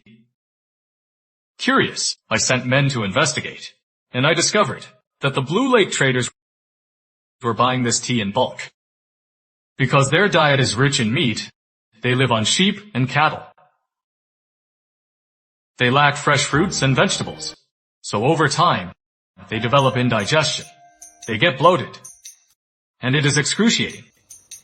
So they take this brick tea made from old leaves, mix it with horse or sheep's milk, to cut the grease and aid digestion. Whenever they meet a merchant caravan, they buy in bulk these tea bricks. So I thought, since Brother Franklin is in Westvale, we could set up a special trading post just for the Blue Lake traders to trade tea for horses. The Blue Lake traders are a Northfield protectorate, but they're only superficially allied with the Northerners, and they're the sole producers of the Blue Lake steed. If this plan works, we can buy stallions. Then, at Hanford Stud Farm and Longfield Stud Farm, we can breed our own. There's more. First, sell it cheap to the Blue Lake traders. Once they're hooked, we'll have another bargaining chip with them. Brother David, you've hit the nail on the head. This is my plan. The tea for horses trade policy. Westvale is the key passage to the Blue Lake traders. I fully support this. Then, let's submit a joint petition to His Majesty to test this policy. Great.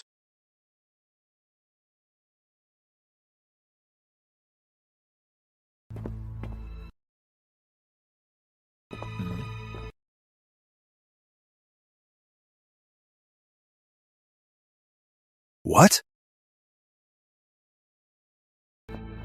Everyone, His Majesty has summoned me to the palace. Farewell. I have an urgent matter at home. Farewell.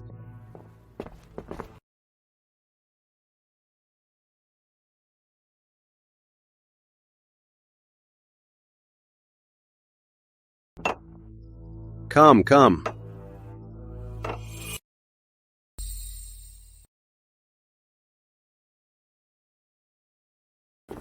Your Majesty! Rise. Since the Jin dynasty, there have been countless heroic women. Lady Charlotte Shaw rode alone to save her husband from an army. Grace Shun broke the siege of Warren City to save her father. And your own Rowe family of Chenton. Diana Rowe personally slew the rebels of Ernest's son. They are all inspiring. And now, in my reign, there is another such remarkable woman. Charlotte Lane. Turn around.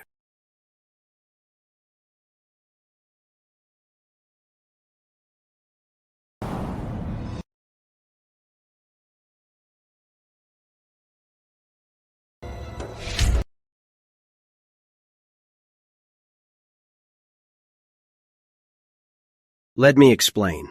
Charlotte Lane. She served in my York command as the York Council clerk.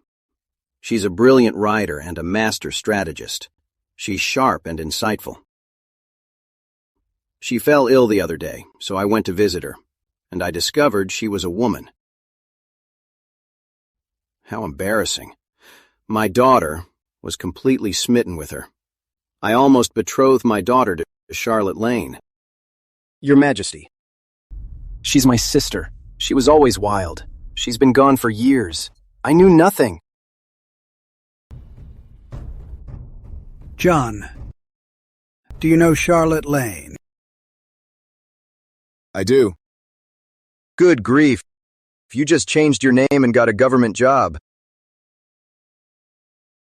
A woman, not content at home, dared to disguise herself and infiltrate the court and fraternize with lords.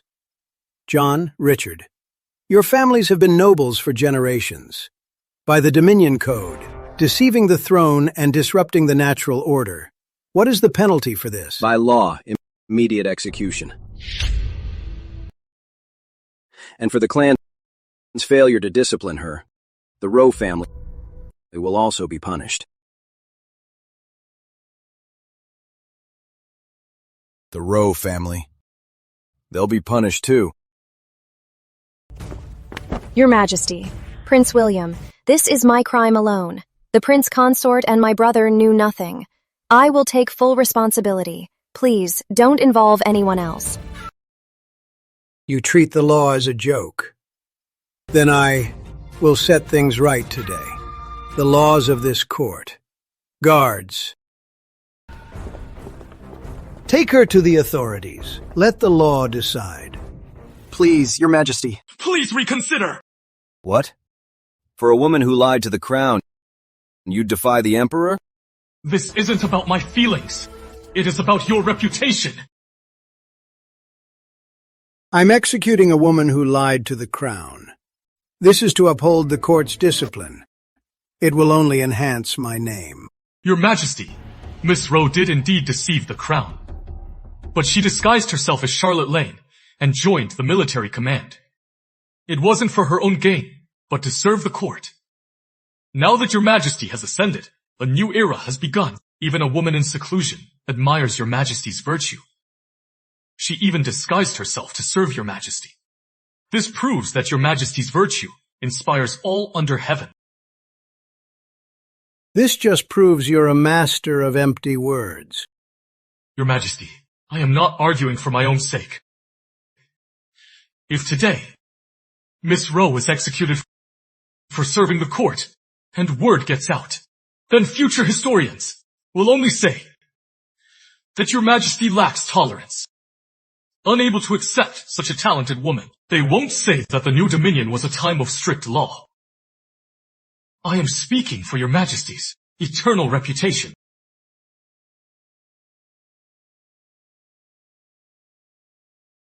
You're quite the orator, Prince Consort. I see that now. Your Majesty, Charlotte Lane was honest and incorruptible in office. She's highly capable. Everyone in the command knows it. If Your Majesty shows mercy, the world will praise you for your boundless wisdom and your open-mindedness. Enough, Miss Rowe. You have some nerve, but you're a woman. You can't serve forever. I'm guilty. Here's what we'll do.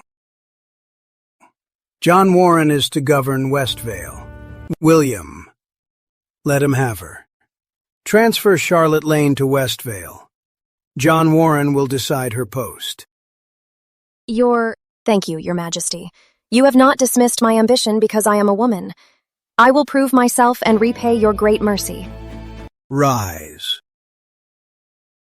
John, you're lucky to have such a woman. How enviable.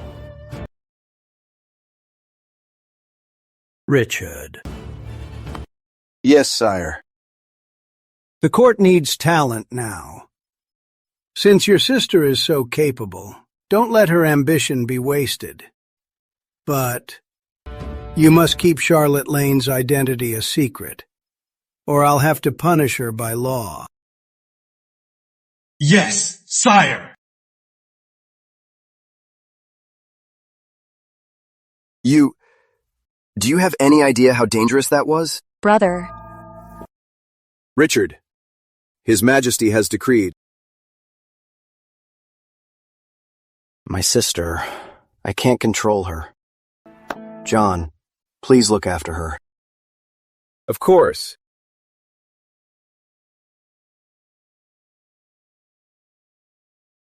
You're leaving again. Come home with me to say goodbye to our parents.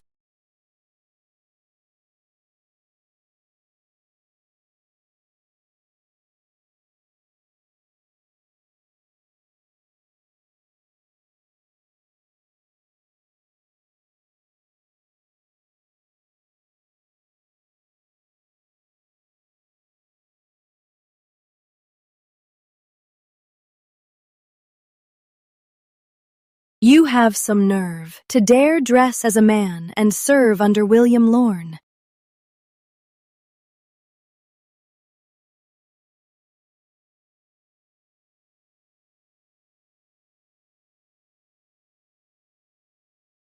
We've known each other for years, Princess. We're old friends. You married John Warren, and now you rule Riverdale, making all the decisions. I also refuse to be confined to a life of leisure. That's why I dressed as a man. Now we've taken different paths to the same end. We can both use our talents. You should be happy for me, Princess. Well said. It's lucky my husband is so understanding. He never minds that I wear the pants. My husband, I toast to you.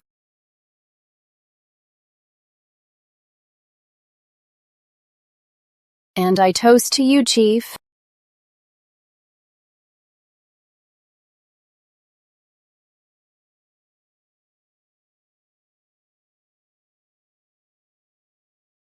You two know each other? Did you think, my husband, that all the great women should revolve around you and not know each other? When the princess and I were close friends, you were still in Hopewell, unhappy and unfulfilled. So I'm the outsider here. So, I am the outsider here.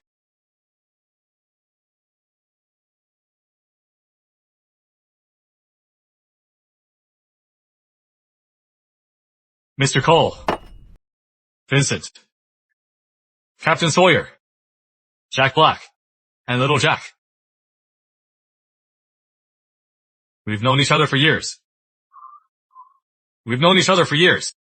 So let's skip the formalities. Today, I'd like to formally introduce Miss Rowe to the world. She is Charlotte Lane. She is my military advisor. Her true identity is a matter of life and death. Not a single word of this must get out. Yes, Chief! Lieutenant Lee! I'm new here. I look forward to learning from you all. Let's all drink to this.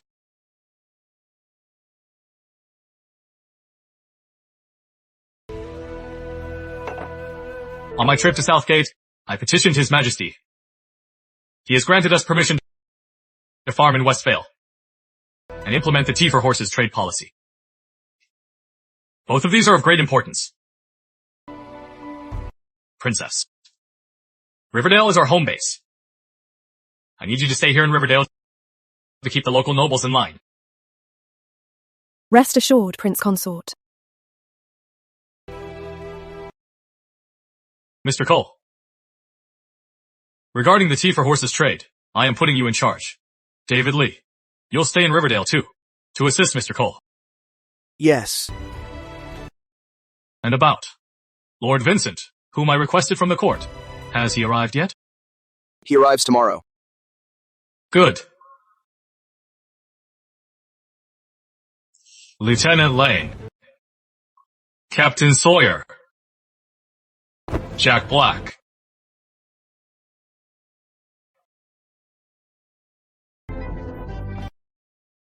Yes, sir!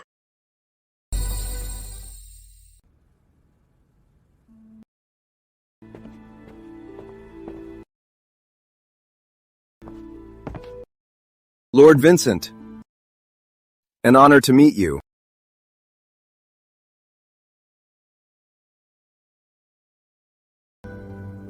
Governor Warren, you're too kind. I was at home when your summons brought me here. On the way, I heard the governor has plans for a place, and it's not here.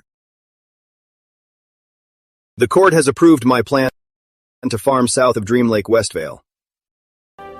It's crisscrossed with waterways. If we build the right irrigation, we'll have tens of thousands of acres. Tens of thousands of acres? Governor, have you ever been to Dream Lake? There, in summer and fall, the waters rise, turning it into a vast lake. In winter and spring, the waters recede, leaving nothing but mud. You're ignoring the fertile land of the Hanford Plains, and instead insist on fooling around in this mud pit? It's a mud pit, true. But you only see one side of the story. The fertile land of the Grand Han Plains has long been seized by the nobles. If I were to build irrigation there, I'd just be farming their estates. Only here, on unclaimed land, can the new fields truly belong to the court and the people.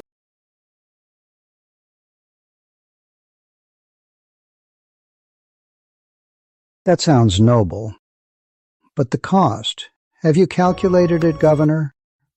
Here, we'd need long dikes to hold back the water and dig irrigation ditches. The labor required is incalculable. As for the labor, it's incalculable. That's why I asked you to come, Lord Vincent. I've heard, Lord Vincent, you can build water-powered mills, using the power of the current to mill rice and grain. I'd like to ask you, Lord Vincent, on the shores of Dream Lake, to build water wheel pumps, day and night to pump water for irrigation, and more. I also want to build a hydro workshop, using the water's fall to forge iron and saw wood. That way, it could indeed save a lot of labor. But Lake Hollow's water level fluctuates wildly. It's prone to droughts and floods. The precision required for the machinery is extremely high. Governor, this isn't about writing a few poems. This requires extremely precise mathematics. One small miscalculation could be catastrophic. Governor, do you understand mathematics? Governor, do you know mathematics? The upper value, 3 张, 1 qi, 4 kan, 1 fen, 5 lai, 9 hao, 2 miao, 7 hao. The lower value, 3 zhang, 1 qi, 4 kan, 1 fen, 5 lai, 9 hao, 2 miao. Lord Vincent, your mathematics is a world-shaking achievement. Your grand calendar is more precise than the current Yonjia calendar. But it was blocked by Felix Day of the Song dynasty. It still hasn't been adopted nationwide. This is a great loss to the court. Governor, you've actually read the grand calendar? Once you help me build the water wheels and repair the irrigation and turn this marsh into fertile land and fill the granaries of Riverdale, Westvale, I, John Warren, swear to heaven that I will make it the national calendar, so the world will know that Lord Vincent's genius is a talent for the ages. Ah, Governor Warren, my respects. All my life, I've only wanted to travel the land, build great works, and benefit the people, so that my life's work may endure and my calculations may be passed on. Bring me a pen. Looking at this diagram, there are some errors in the water level drop. Let me fix them.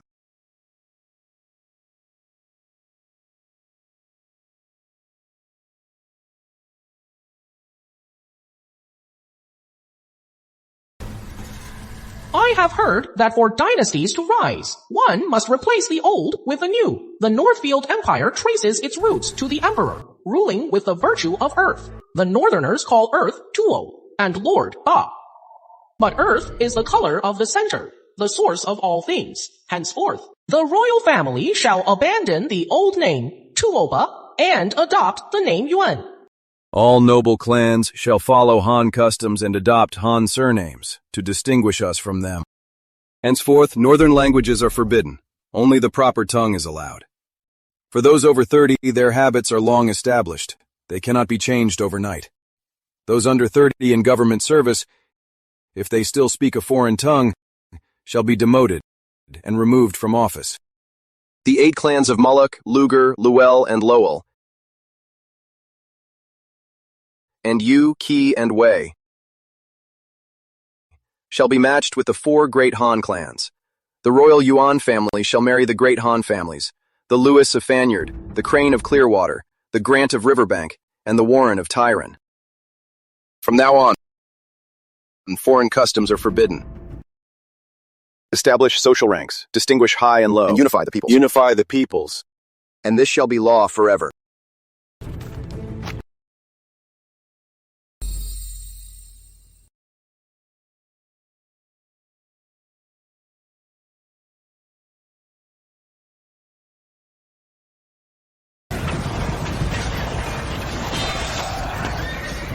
Captain Sawyer, Captain Knightley, Jack Black. Look at the tribes below. How many are in each? About 600 each. What do you think of these tribes? How do they compare to our men? They're incomparable. They're fighting for water. It's a fight for survival. We're just paid soldiers. We fight for a paycheck. Throughout history, there are only 3 types of elite soldiers: nomadic, hunting, and mountain tribes. Honorable sons and military nobles. These tribes are exactly the soldiers I want. Pass the order. Fire to hold them back. Separate them. Any who resist, kill them. Also, bring their leaders up for questioning. Yes, sir.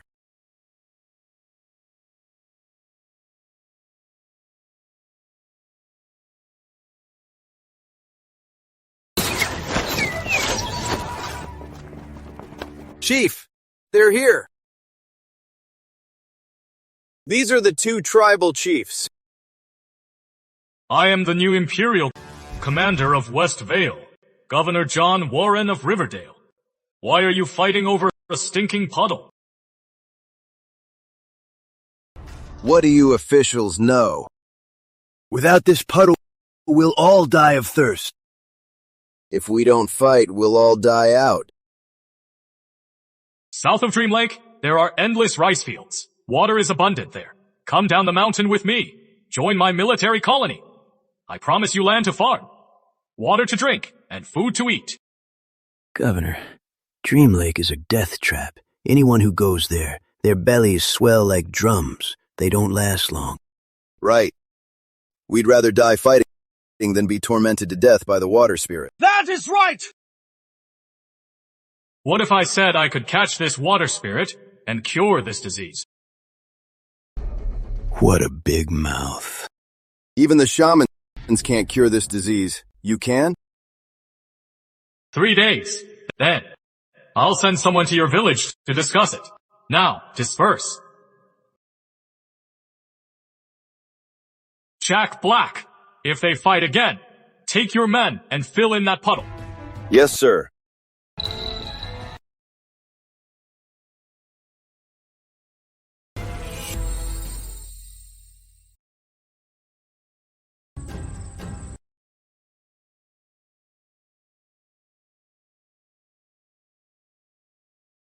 Governor, what the tribesmen call swelling fever is actually a common plague in the South. Their bellies swell like drums, their limbs wither, and they waste away and die. So it is schistosome disease. The disease isn't in the water. It is in the snails. When people work in the fields, these invisible eggs enter their skin and get into their blood. That is why they die with swollen bellies. You know medicine? Just a little. So, if it's a worm, is there a cure? There is, but it only treats the symptoms. To cure it for good, we'll need to use fire. But we need to prepare. If we're not back in 3 days. Lieutenant Lane, you go ahead.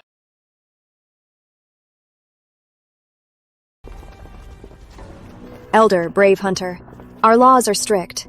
If you cooperate with the government to reclaim the southern Dream Lake marshes, this wasteland, the government will, by household, grant each person 10 acres of land. Land for us? For real. 10 acres each.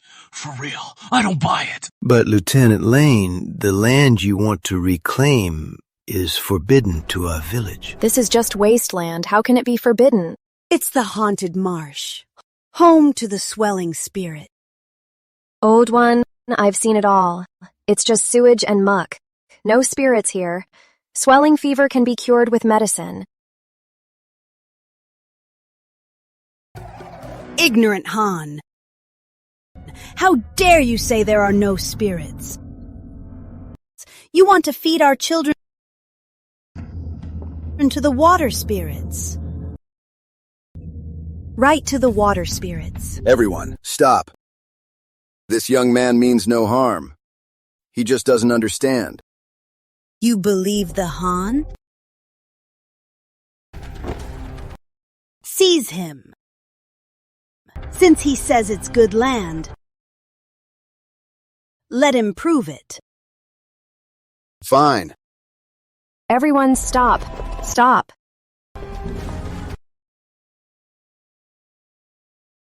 Han official, didn't you say there are no spirits here? Just murky water. What's to fear? This is spirit water. If you drink it and your belly doesn't swell in 3 days, we'll believe you. Ridiculous! You might as well kill me. Using this filth to humiliate a royal official? Aren't you afraid the army will march on you? The army? Even if the emperor himself came and entered this land of marshes, he'd be killed by the water spirits. How dare you?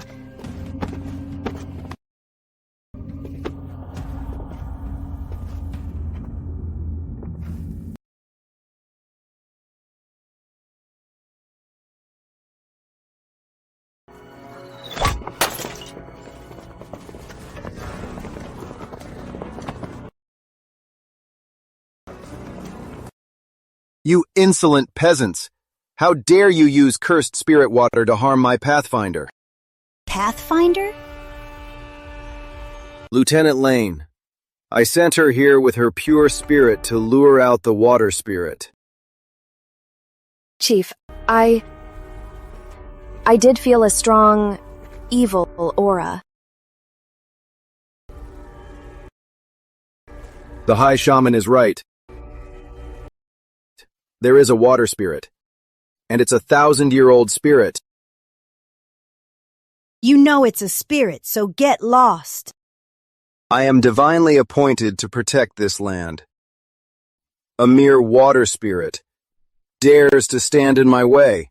You just worship the spirit, letting your people die for nothing. But I am here to slay the spirit. Grandmaster Grant.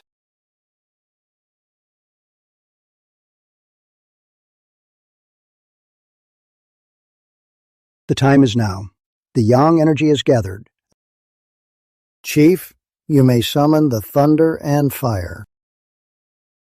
Men, listen up. Throw the spirit-slaying stones. Yes, sir!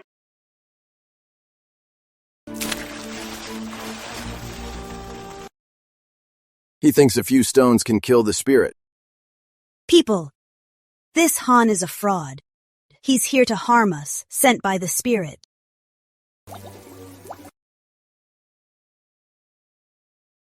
Luckily, there are many quarries in Riverdale Westvale. Quicklime and water create a violent exothermic reaction. That should be enough to scare these barbarians. The water's smoking! It is a divine miracle! The water's boiling. Fire is burning in the water. The fire god has appeared. The fire god! He is slaying the spirit! This. Look closely. This spirit is pure yin and cold. It fears this pure yang fire. Now I have vanquished it. If you dare to stop me again, I will hold you accountable. Spare me, immortal! Spare me, immortal! Everyone, your swelling is from the evil in the water. Now I have burned the spirit. But to keep the spirit away, you must do it yourselves. Please, immortal, teach us. First, boil the water before you drink it. Second, bury all waste on the spot. Do not throw it in the water, or the spirit will return. This is the Red Emperor's exorcism code. Remember it well, or else the spirit will plague you again. We will obey the divine decree!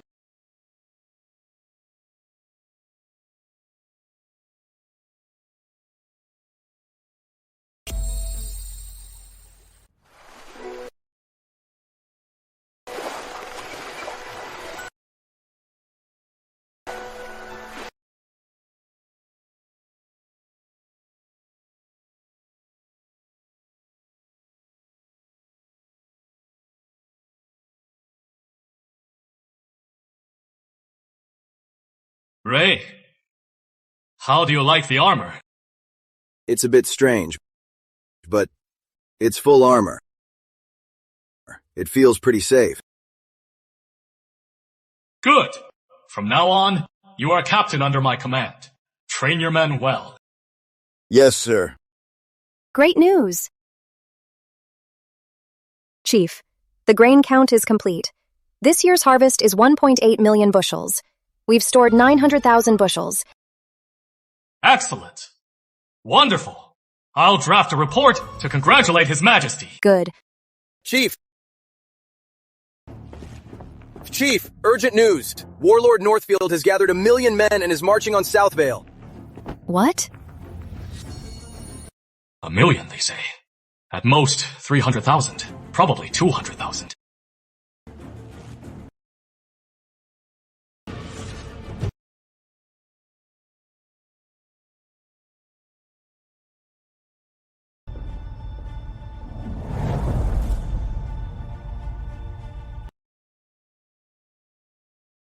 Louis Sykes, you dare come out alone. You have great courage. This southern campaign is to punish the wicked, not to kill. To unite the land and bring a new order. Unlike before, or coming in winter, leaving in spring. This time, if I don't conquer, I will never return north. You are a great man. Why not submit to my rule? Surrender now, and I'll ensure my men won't sack the city. I'll also grant you a noble title. Iron Rider, you stole the throne. You may have changed your clothes and your name, but you're still a barbarian in disguise. Do you think I would kneel to a man like you, neither barbarian nor civilized? You islander. How dare you insult me? Southvale has a prefect who dies fighting, not one who surrenders. Want Southvale? Then pay with your lives.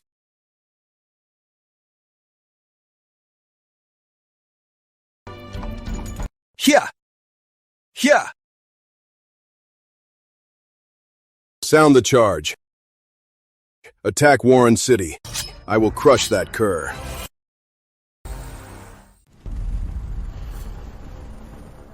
Prefect, the Northerners are attacking too fiercely, and our reinforcements are nowhere to be seen. If we hold out, I'm afraid...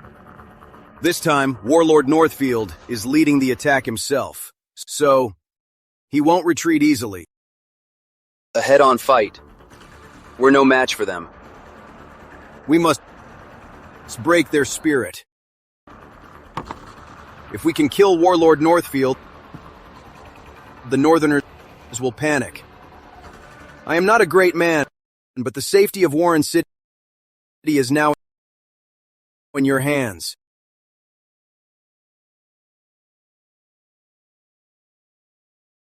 Brothers, our lives are owed to the prefect. When the prefect succeeds, if a blood-red sunset appears outside Warren City, it will be your brothers coming to join you.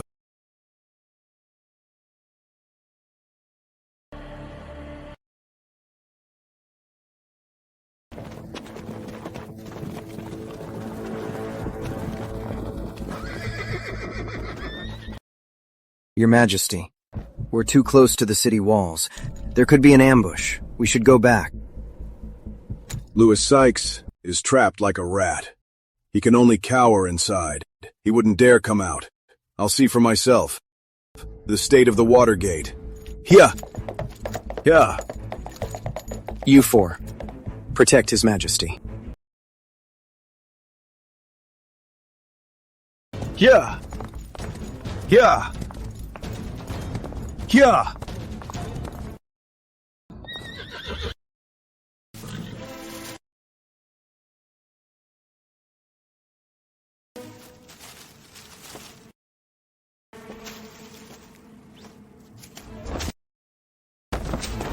Assassins, protect His Majesty!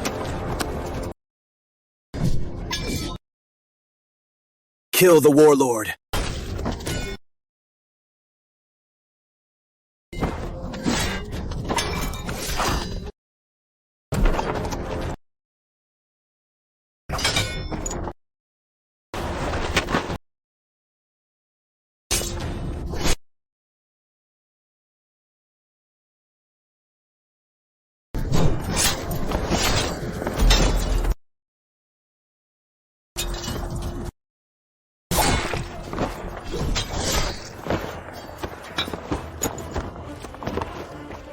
Don't harm my lord.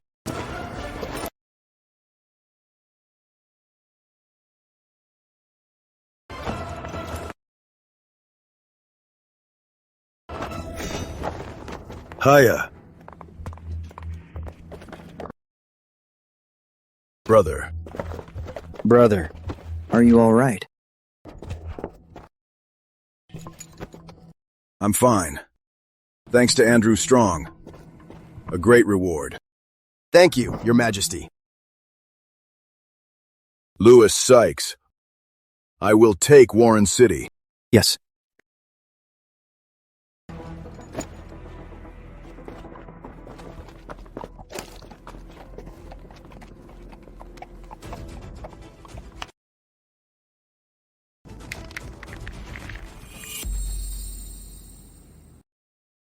The Northerners have attacked Redfield, Warren City, and the 3 counties of Newfield.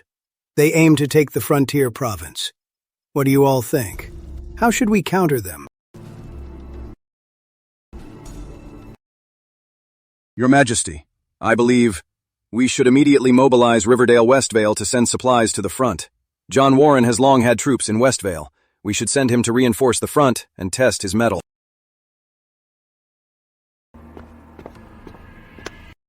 Your Majesty. Though John Warren has troops, they're no match for the Southgate garrison. I will lead the troops myself to reinforce Hilford. Granted. Martin Warren, mobilize your troops at once to reinforce the frontier province. Though Southvale is in crisis, the Hilford front is personally guarded by David Lorne. The Northerners can never take it. Seize this chance to attack their Ewell province. Force them to withdraw and reinforce. Even if they don't withdraw, they'll have to split their forces. And if we can capture a city or two, that would be a bonus. William. Your Majesty. Draft the orders. Order Riverdale Westvale to coordinate the supply movement. John Warren, ready your troops for any contingency. And order Peter Shaw to mobilize at once for an attack on the Eastern Front. Yes, sire. The court wants me to send grain to Westvale, Frontier, Ewell, and South Shore. 1 million bushels.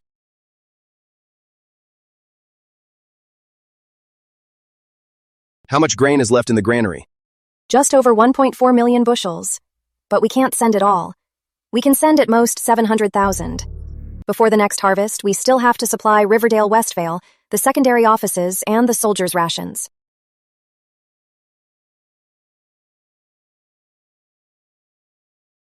Chief, we actually need to send 1.2 million bushels. Why so much? There are over 200,000 troops on the front, but if we only count the combat troops, it's less than 100,000. An armored soldier eats 7 liters of rice a day. A civilian laborer eats 4 liters a day. 1 million bushels would normally be more than enough. It could last the front for half a year. But besides the transport losses, once the grain reaches the front, it will be skimmed off by officials and generals at every level. So we need at least 1.2 million bushels.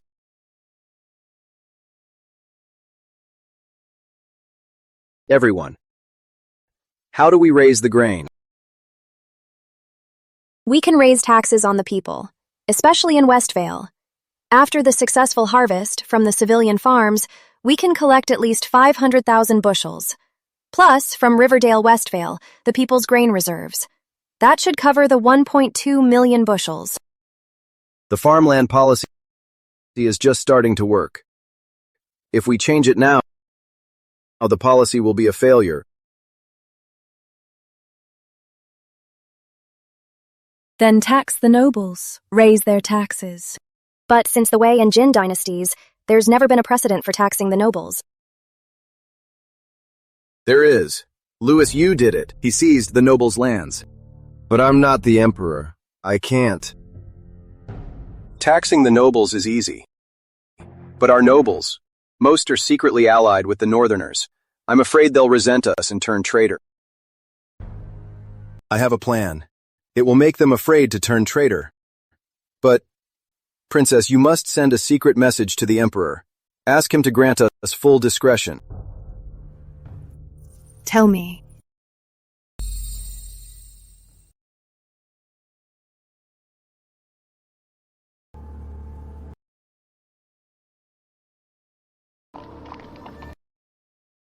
Captain, that's the Chase family's grain convoy. Estimating at least 20,000 bushels. Let's move. Tell Ray Hunter, strike now. Yes, sir.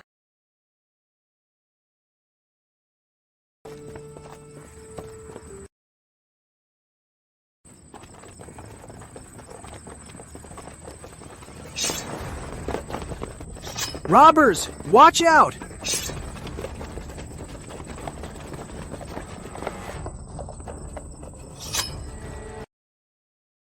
Listen up. Your grain has been requisitioned by the Emperor of Northfield. You, disperse now, and I'll spare you.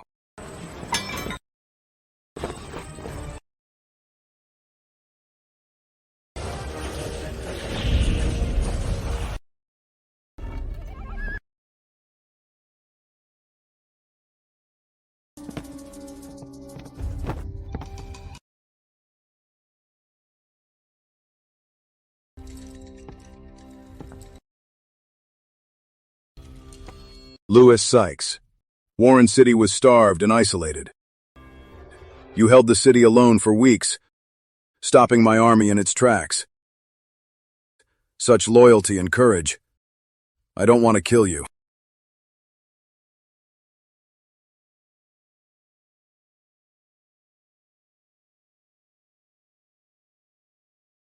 You're a scholar. You know a wise man chooses his master. Charles Lorne slaughtered the royal family and seized the throne. Since I took the throne, I've promoted culture, set up rituals and music, adopted Han dress and taken a Han name. I am the true ruler of the Central Plains. Even if you die for your lord, it should be for a wise one. Why die for Charles Lorne? Iron Rider traitor! You dare speak of the Central Plains? You think taking the Northfield name can erase your ancestors' crimes of using people as human shields? Or that it can wash away your army's plundering of the people on your own soil? The Southern Han will never forget this national hatred. I respect your integrity. That's why I've been civil. Don't think I won't kill you. Want to kill me? Then do it. I am Louis Sykes. I was born Han. I'll die a Han ghost. I'd rather be a Southern ghost than a Northern subject.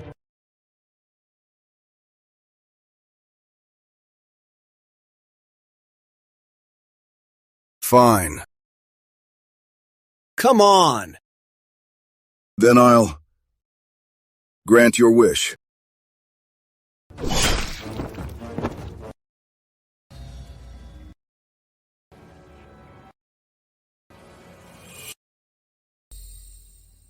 From the Chase family, 40,000 bushels. From the Knight family, 30,000 bushels. From the other families, 300,000 bushels. It's all loaded onto the grain ships.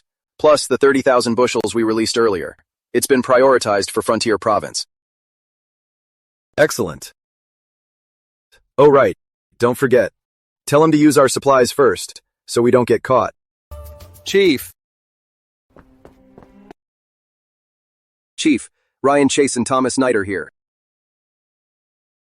Let them in. Yes.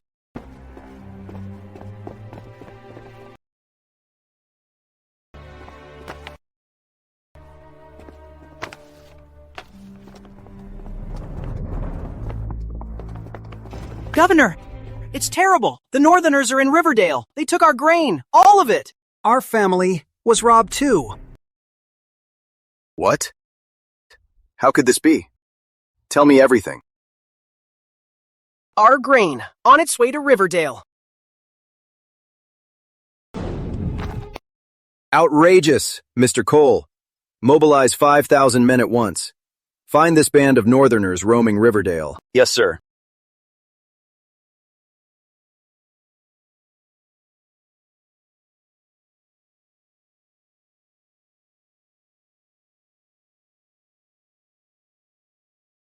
John, it's terrible. The Northerners are near Lee Manor. They raided the nearby villages and took everything. They stole 50,000 bushels of grain. Those Northerners. Despicable. Sir Thomas, Arthur, or David, don't worry. I will catch these Northern raiders and make it right. Report!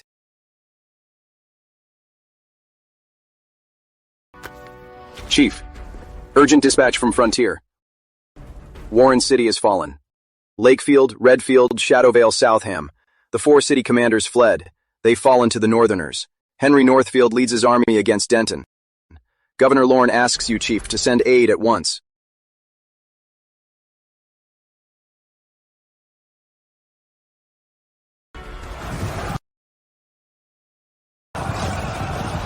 They're coming. The line's broken. Quiet. Any man who breaks ranks dies.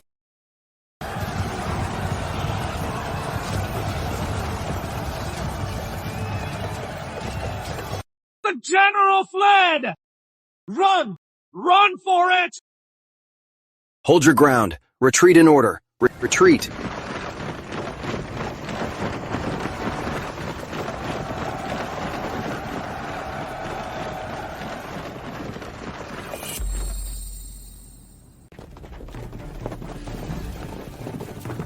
Reinforcements have arrived!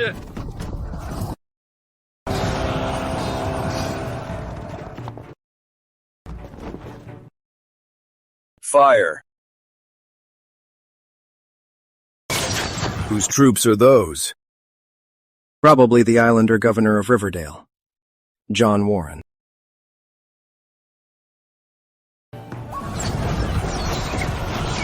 Your Majesty, the islanders are trying to trap us. Our men will panic. We should retreat. We should retreat. Sound the retreat. Fall back.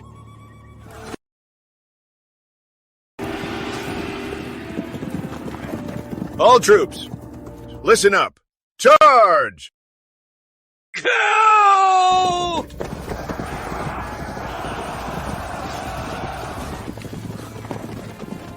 How's the battle? Denton is safe. They say Martin Warren is a great general. He lives up to the name. Let's regroup first.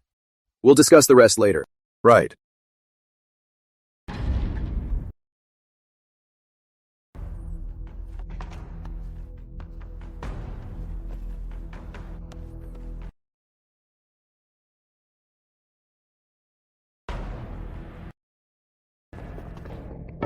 Your Majesty, urgent news from the front. Rise and speak. Thank you, Your Majesty. Your Majesty, Warren City has fallen. Lakefield, Redfield, Shadowvale, Southam. The commanders of all 4 cities have fled. But Martin Warren, David Lorne, and John Warren repelled the Northerners at Denton. Keep this quiet. Tell everyone we won a great victory. Your Majesty, reports can be faked, but the front line can't. How do you explain our defense line retreating from South Vale to Hilford? That was a strategic retreat. Your Majesty, it was destiny. The Northerners, fearing our might, fled in terror. You're just fooling yourself. You? Unbelievable. And me? Last night, I dreamed of Emperors Dalton and Alexander. They came from my life. They said their descendants are full of resentment, cursing me day and night. Grand Commander, tell me, what should I do? Your Majesty was raised by Emperor Dalton and grew up with Emperor Alexander. Your actions are as clear as day, all for the Lorne Dominion. The late emperors would never blame Your Majesty. What if someone, in the name of the royal dukes, is plotting to rebel? Your Majesty, after the recent killings, the royal family is nearly gone. The few left are either idle lords, or idle lords, or idle lords, or idle lords, or just children. Please, Your Majesty, spare them.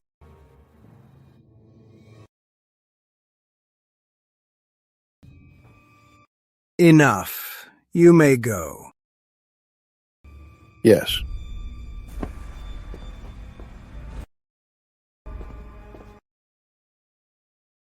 William. Yes, sire. This matter, you'll handle it. Yes.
Louis Sheen. I have a report. Proceed. I have confirmed. Lord Alan Lorne and 9 others have been greatly favored. Yet they show no gratitude. Instead, they harbor resentment. They've raised a private army and conspired with sorcerers. They've cursed the emperor and plotted treason. They deserve death. Their actions must be crushed. I implore your majesty by the Dominion Code of Law to bring these 10 traitors to justice. That's impossible. They are my own flesh and blood. Your Majesty is merciful. and treats them as your own. But wolves cannot be tamed. Last night the royal uncle captured the conspirators, letters and weapons. The proof is ironclad. If your majesty is swayed by sentiment, you will be endangering the realm and turning a blind eye. I just can't bring myself to do it. Emperor Dalton founded the realm through hardship. Ancestor King maintained it with great difficulty. If I slaughter all their descendants when I die, what face would I have to see our two late emperors? This is impossible.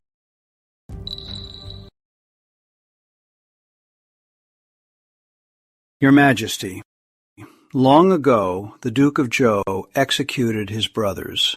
It wasn't that he didn't love them, but to secure the Zhou dynasty. Emperor Wu executed his own son, not because he didn't love him, but to secure the Han dynasty.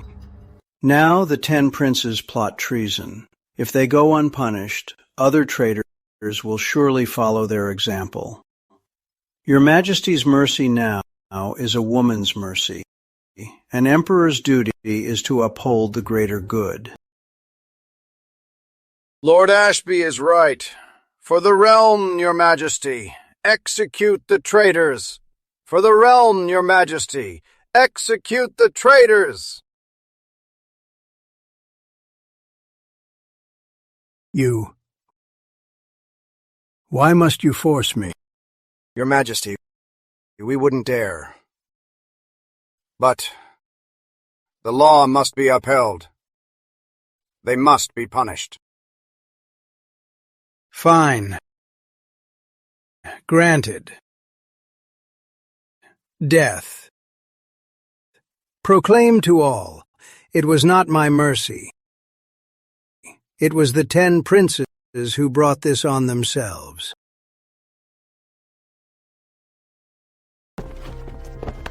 Your majesty is wise.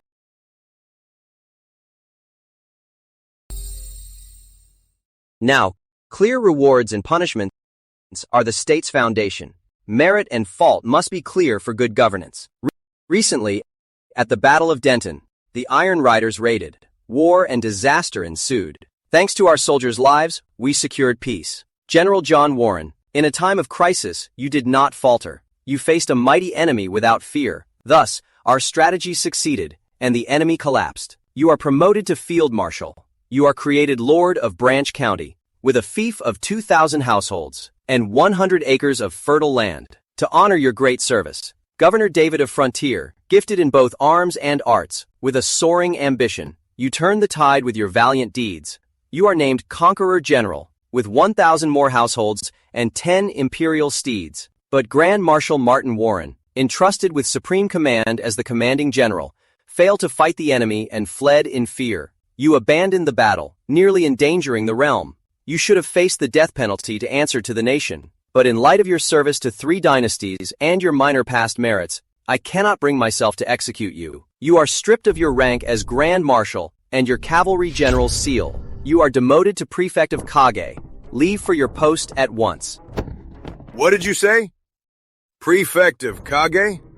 Yes, that's what the decree says. You!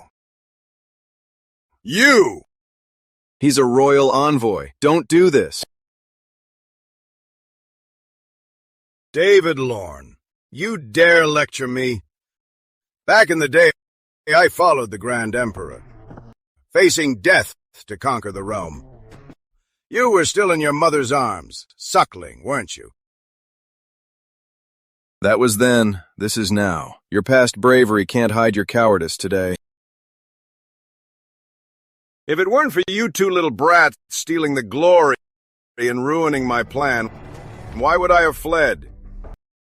You 2 stepped on my back to get your promotions, and you expect me to congratulate you?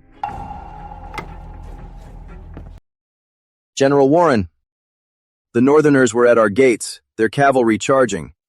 You were the commanding general, yet you fled first. You nearly caused the army to collapse. I was luring them in. That was desertion. You put the lives of tens of thousands at risk. That's slander. His Majesty sent you to Kage out of old affection. It's a mercy. If you don't know what's good for you, you might not even get to go to Kage.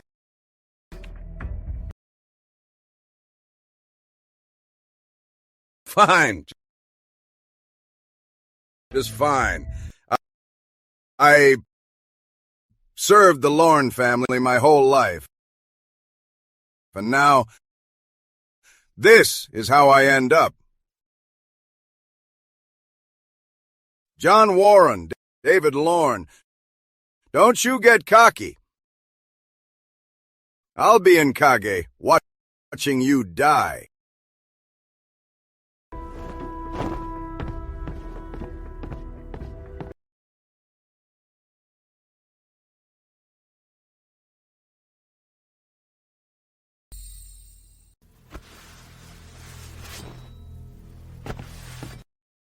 Chief, urgent news from Southgate.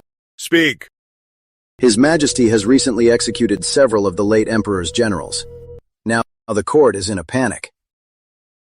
They say, His Majesty often mutters at night, saying your name. He says, What does he say? He says Kage is too close. A tiger at his bedside. He can't rest easy. This is going too far. He already exiled me to Kage. Does he want to wipe me out? Chief, His Majesty is clearing the way for the Crown Prince, eliminating the old guard of Emperors Dalton and Alexander. He's Emperor Dalton's own nephew, and Emperor Alexander's cousin. Isn't he an old guard, too?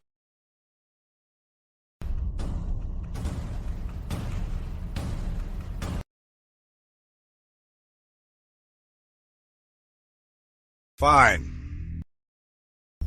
Since he's leaving me no way out, then we will rebel.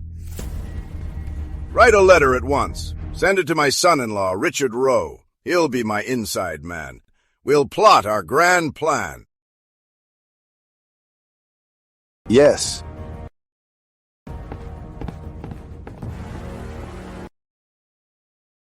You said you had a secret report. Your Majesty, forgive my crime. What crime? Speak.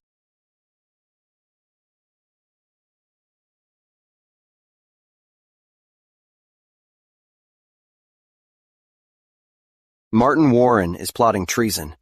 He wants to make Lord Simon Lorne emperor.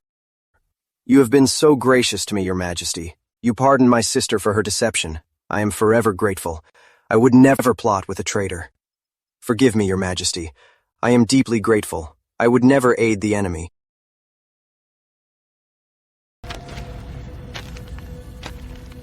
Richard, come, rise. Don't be alarmed. You've always been thoughtful. You prefer nature, not power or fame. I know all this. You did well. Go home and rest. Don't overthink it. Thank you, Majesty. You may go.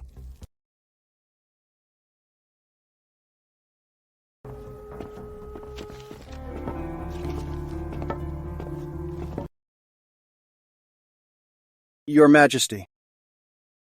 Issue my command. Mobilize the troops. Execute Martin Warren's clan in Southgate. All of them. Yes, sire.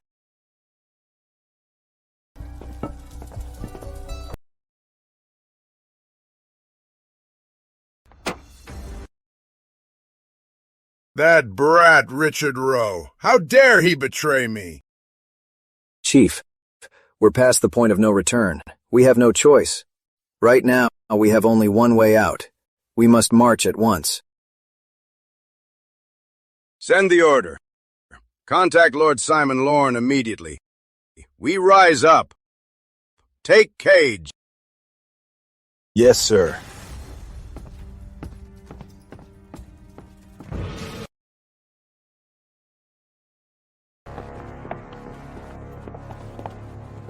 Lord Warren. Open the door.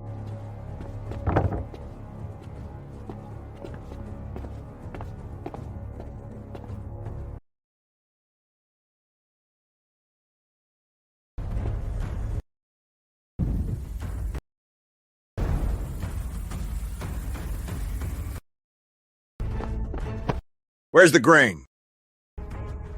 Speak. This year's taxes haven't been collected yet. Bastard! You damn corrupt official! An entire county's grain! You stole it all! Mercy! Mercy!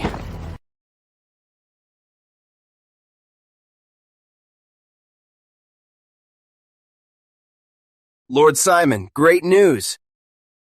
What news? Lord Warren has decided to make you emperor. He's rising up to overthrow Charles Lorne. Really? Of course. Your Majesty. Lord Warren awaits you in Kage. Please, Your Majesty, the carriage awaits. Good. I'll have my things packed at once.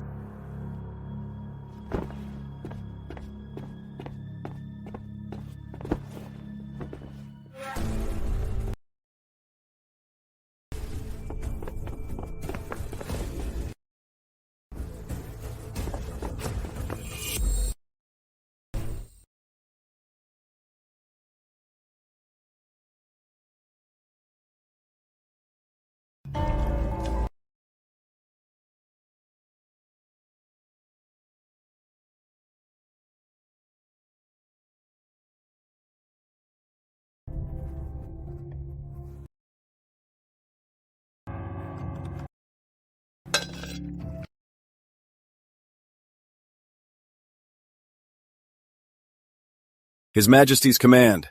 At midnight, you will be fed.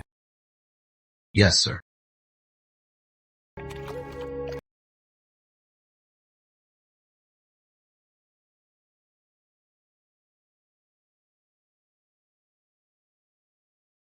Let me in! I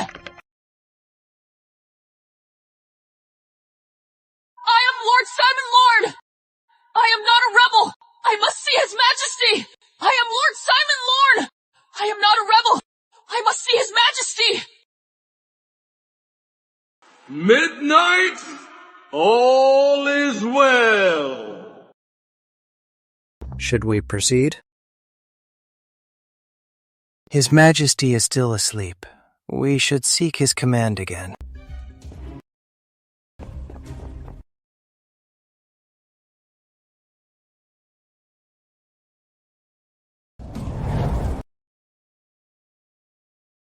What time is it? Fourth watch. Lord Simon Lorne is outside, requesting an audience. Who? Lord Simon Lorne. He knocked at midnight, claiming he's not a rebel. Have you acted yet? We haven't. We came to seek your command.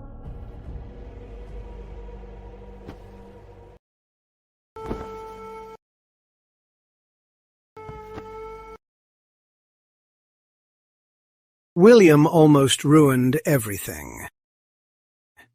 Take away the prepared meal and put it away. Prepare a proper meal to appease him. Wait. Also, appoint Lord Simon Lorne as the Crown Prince's aide. Yes, sire.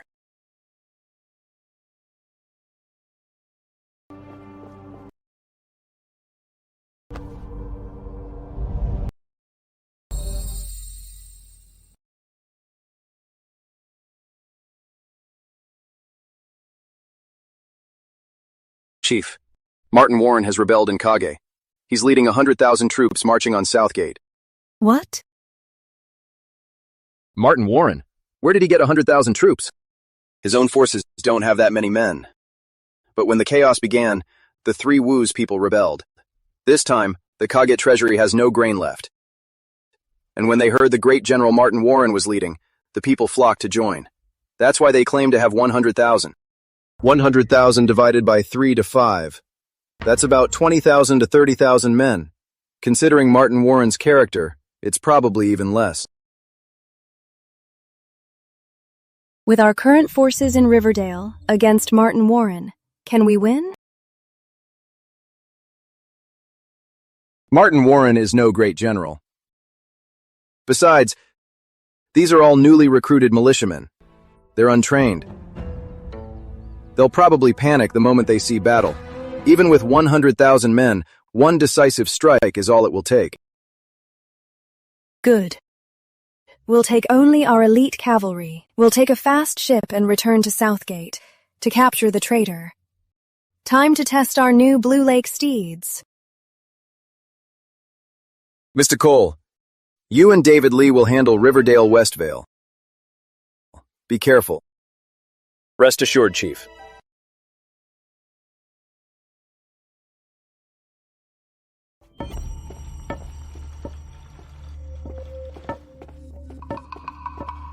Your Majesty, Martin Warren. He's only 30 miles from Southgate. Why the panic? But Martin Warren, he has 100,000 men. William, you've never led an army. Victory on the battlefield isn't about numbers. Tell Matthew Woods and Victor Zane to each take 3,000 men and meet them outside the city. Your Majesty! Your Majesty, Prince William, good news. Princess Isabella and Prince Consort John Warren are here with 10,000 troops to defend you. William, yes, sire. Tell Matthew Woods and Victor Zane to just ready their men. If the princess is in danger, then we'll strike. Yes, sire.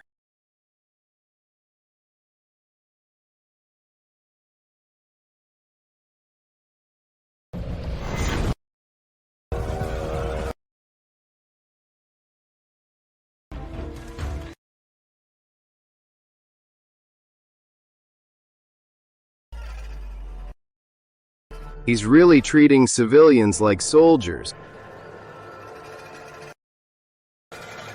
Take down Martin Warren. Kill! Charge! Men, charge! Charge! Any man who retreats dies. Hold your formation. Hold your formation. Hold it! You're just civilians. Surrender and live. Insolent fool! Yeah!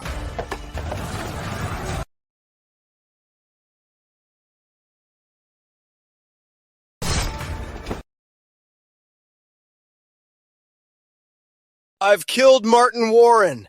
General down! General down! Yeah. Lieutenant Lane, tally the merits. The army stays outside the city.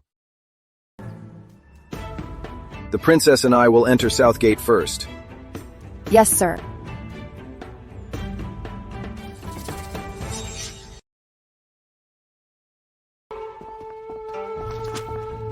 Father, I'm home. Your Majesty. Isabella, get up. Glad you're back. Are you hurt? I'm fine. It was all thanks to the soldiers. That's good. Your Majesty, Martin Warren's head is taken. I have returned to report. John, we're family. No need for formalities. Please, rise.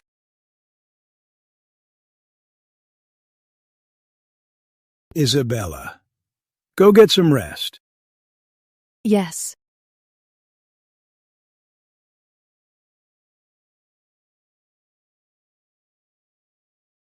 Isabella is my only daughter. I've spoiled her. John, you came with Isabella. It was a long journey. You must be tired. I'm ashamed. I came to your aid too late. I frightened you. It was no trouble. I was going to summon you to the capital anyway. Since you're here now, I'll be direct. All lives must end. My time is almost up.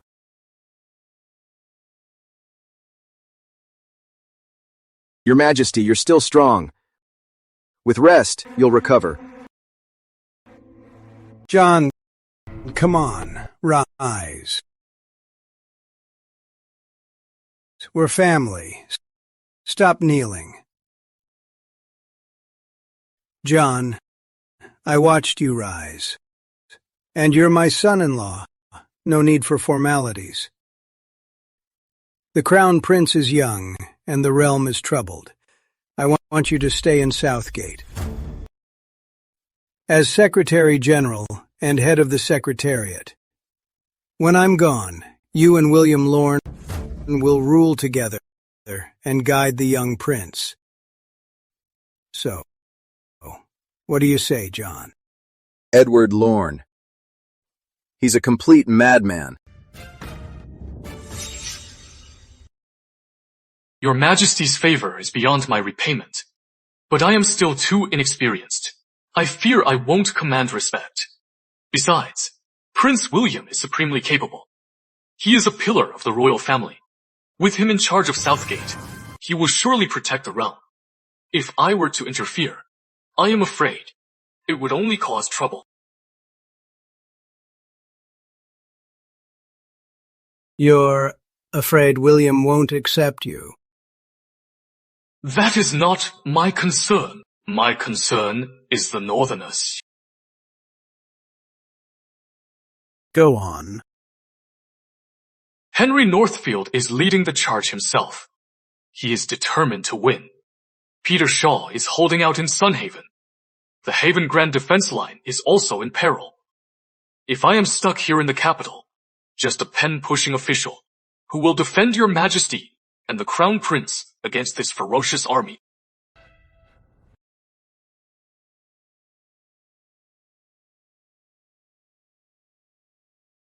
Very well. If you stay, you might clash with William. But if you're away, you can support each other. John, you may go now. Yes, sire.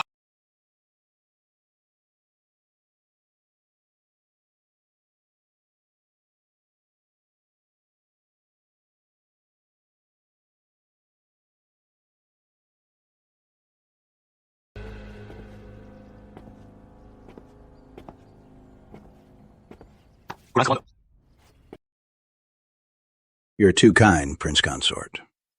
Prince Consort, you've been rewarded for quelling Martin Warren's rebellion. Surely you'll be promoted to Central Command. My congratulations. You flatter me, Grand Commander. Politics are treacherous. One wrong step and you fall. Though Riverdale is dangerous, it is where I can ride freely. I've already asked His Majesty to resign. Back to Riverdale Westvale. You're wise, Prince Consort. To be honest, I'm here to request command of Riverland. I vow to retake the 5 counties of Frontier. Why, Grand Commander? I'd rather die by the sword than be a pawn. Take care, Prince Consort. We'll meet on the front. You are getting on in years, Grand Commander. Take care. See you on the front. Goodbye.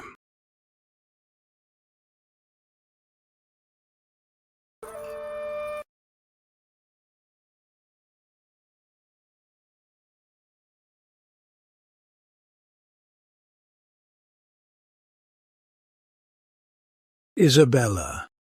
Father. When I'm gone, you two must support each other. You'll still guard Riverdale. Southgate, if there's trouble, you must do as you did today. Immediately send troops to the capital.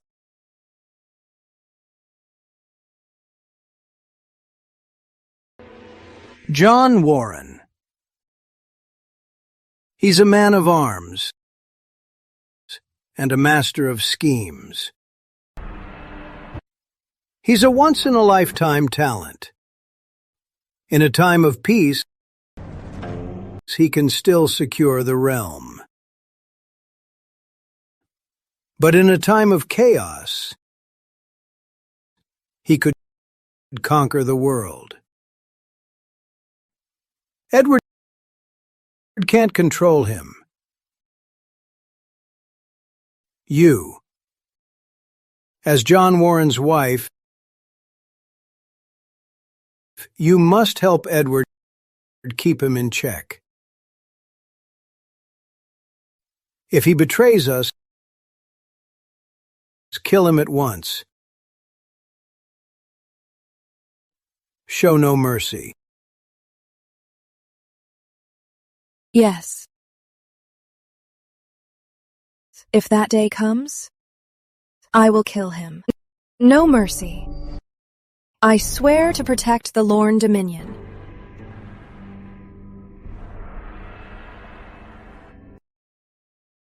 Edward.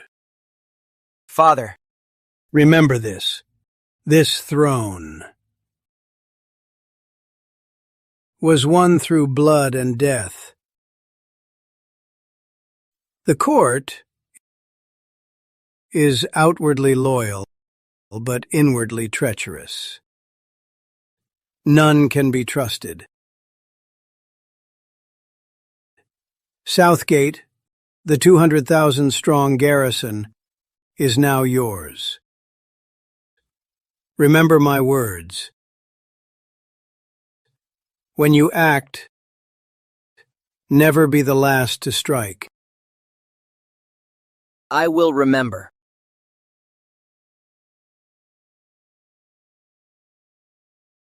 Nancy, announce.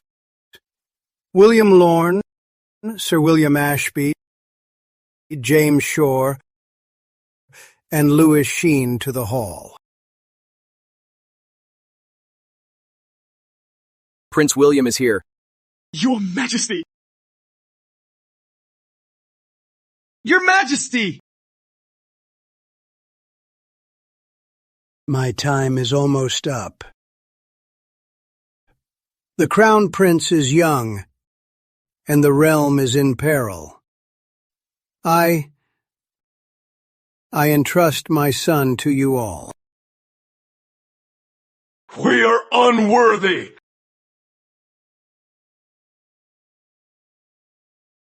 Sir William. Here, sire. You are a seasoned hand. You've served 7 dynasties since the Song. You're a master of statecraft.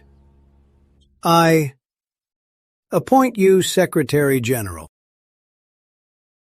Your Majesty, I will serve you with all my heart until my dying breath. William. Here, sire. You are the head of the royal family, Grand Counselor, Chief Secretary, with your own office and equal to the 3 ministers. I will die to serve the young king. James Shore. Here, sire. Louis Sheen. Here, sire.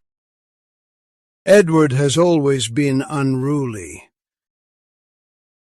You must advise him well and guide him carefully. We will obey. We will obey. Edward, you must protect. You must protect my realm.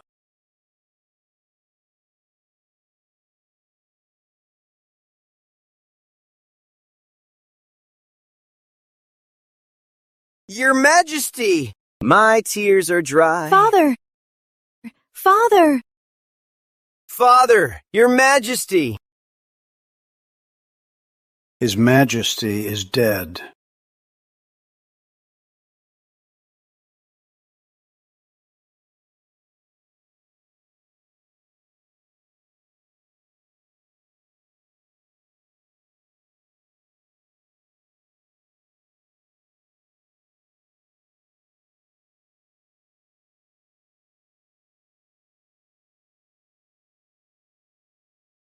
By heaven's mandate, the Emperor proclaims, the late Emperor has departed this world and ascended to heaven. The realm is heartbroken. We mourn, but he is gone. Crown Prince Edward, of noble birth and worthy of the throne, is virtuous and filial in the palace, and wise throughout the land. Entrusted with his dying wish, and bears a heavy charge. He shall inherit the great realm, and uphold the royal line. He shall ascend the throne this day. The year of ever-peace, 2, becomes everlasting origin 1. A general amnesty is declared. Let a new era begin. All officials shall comply, by decree.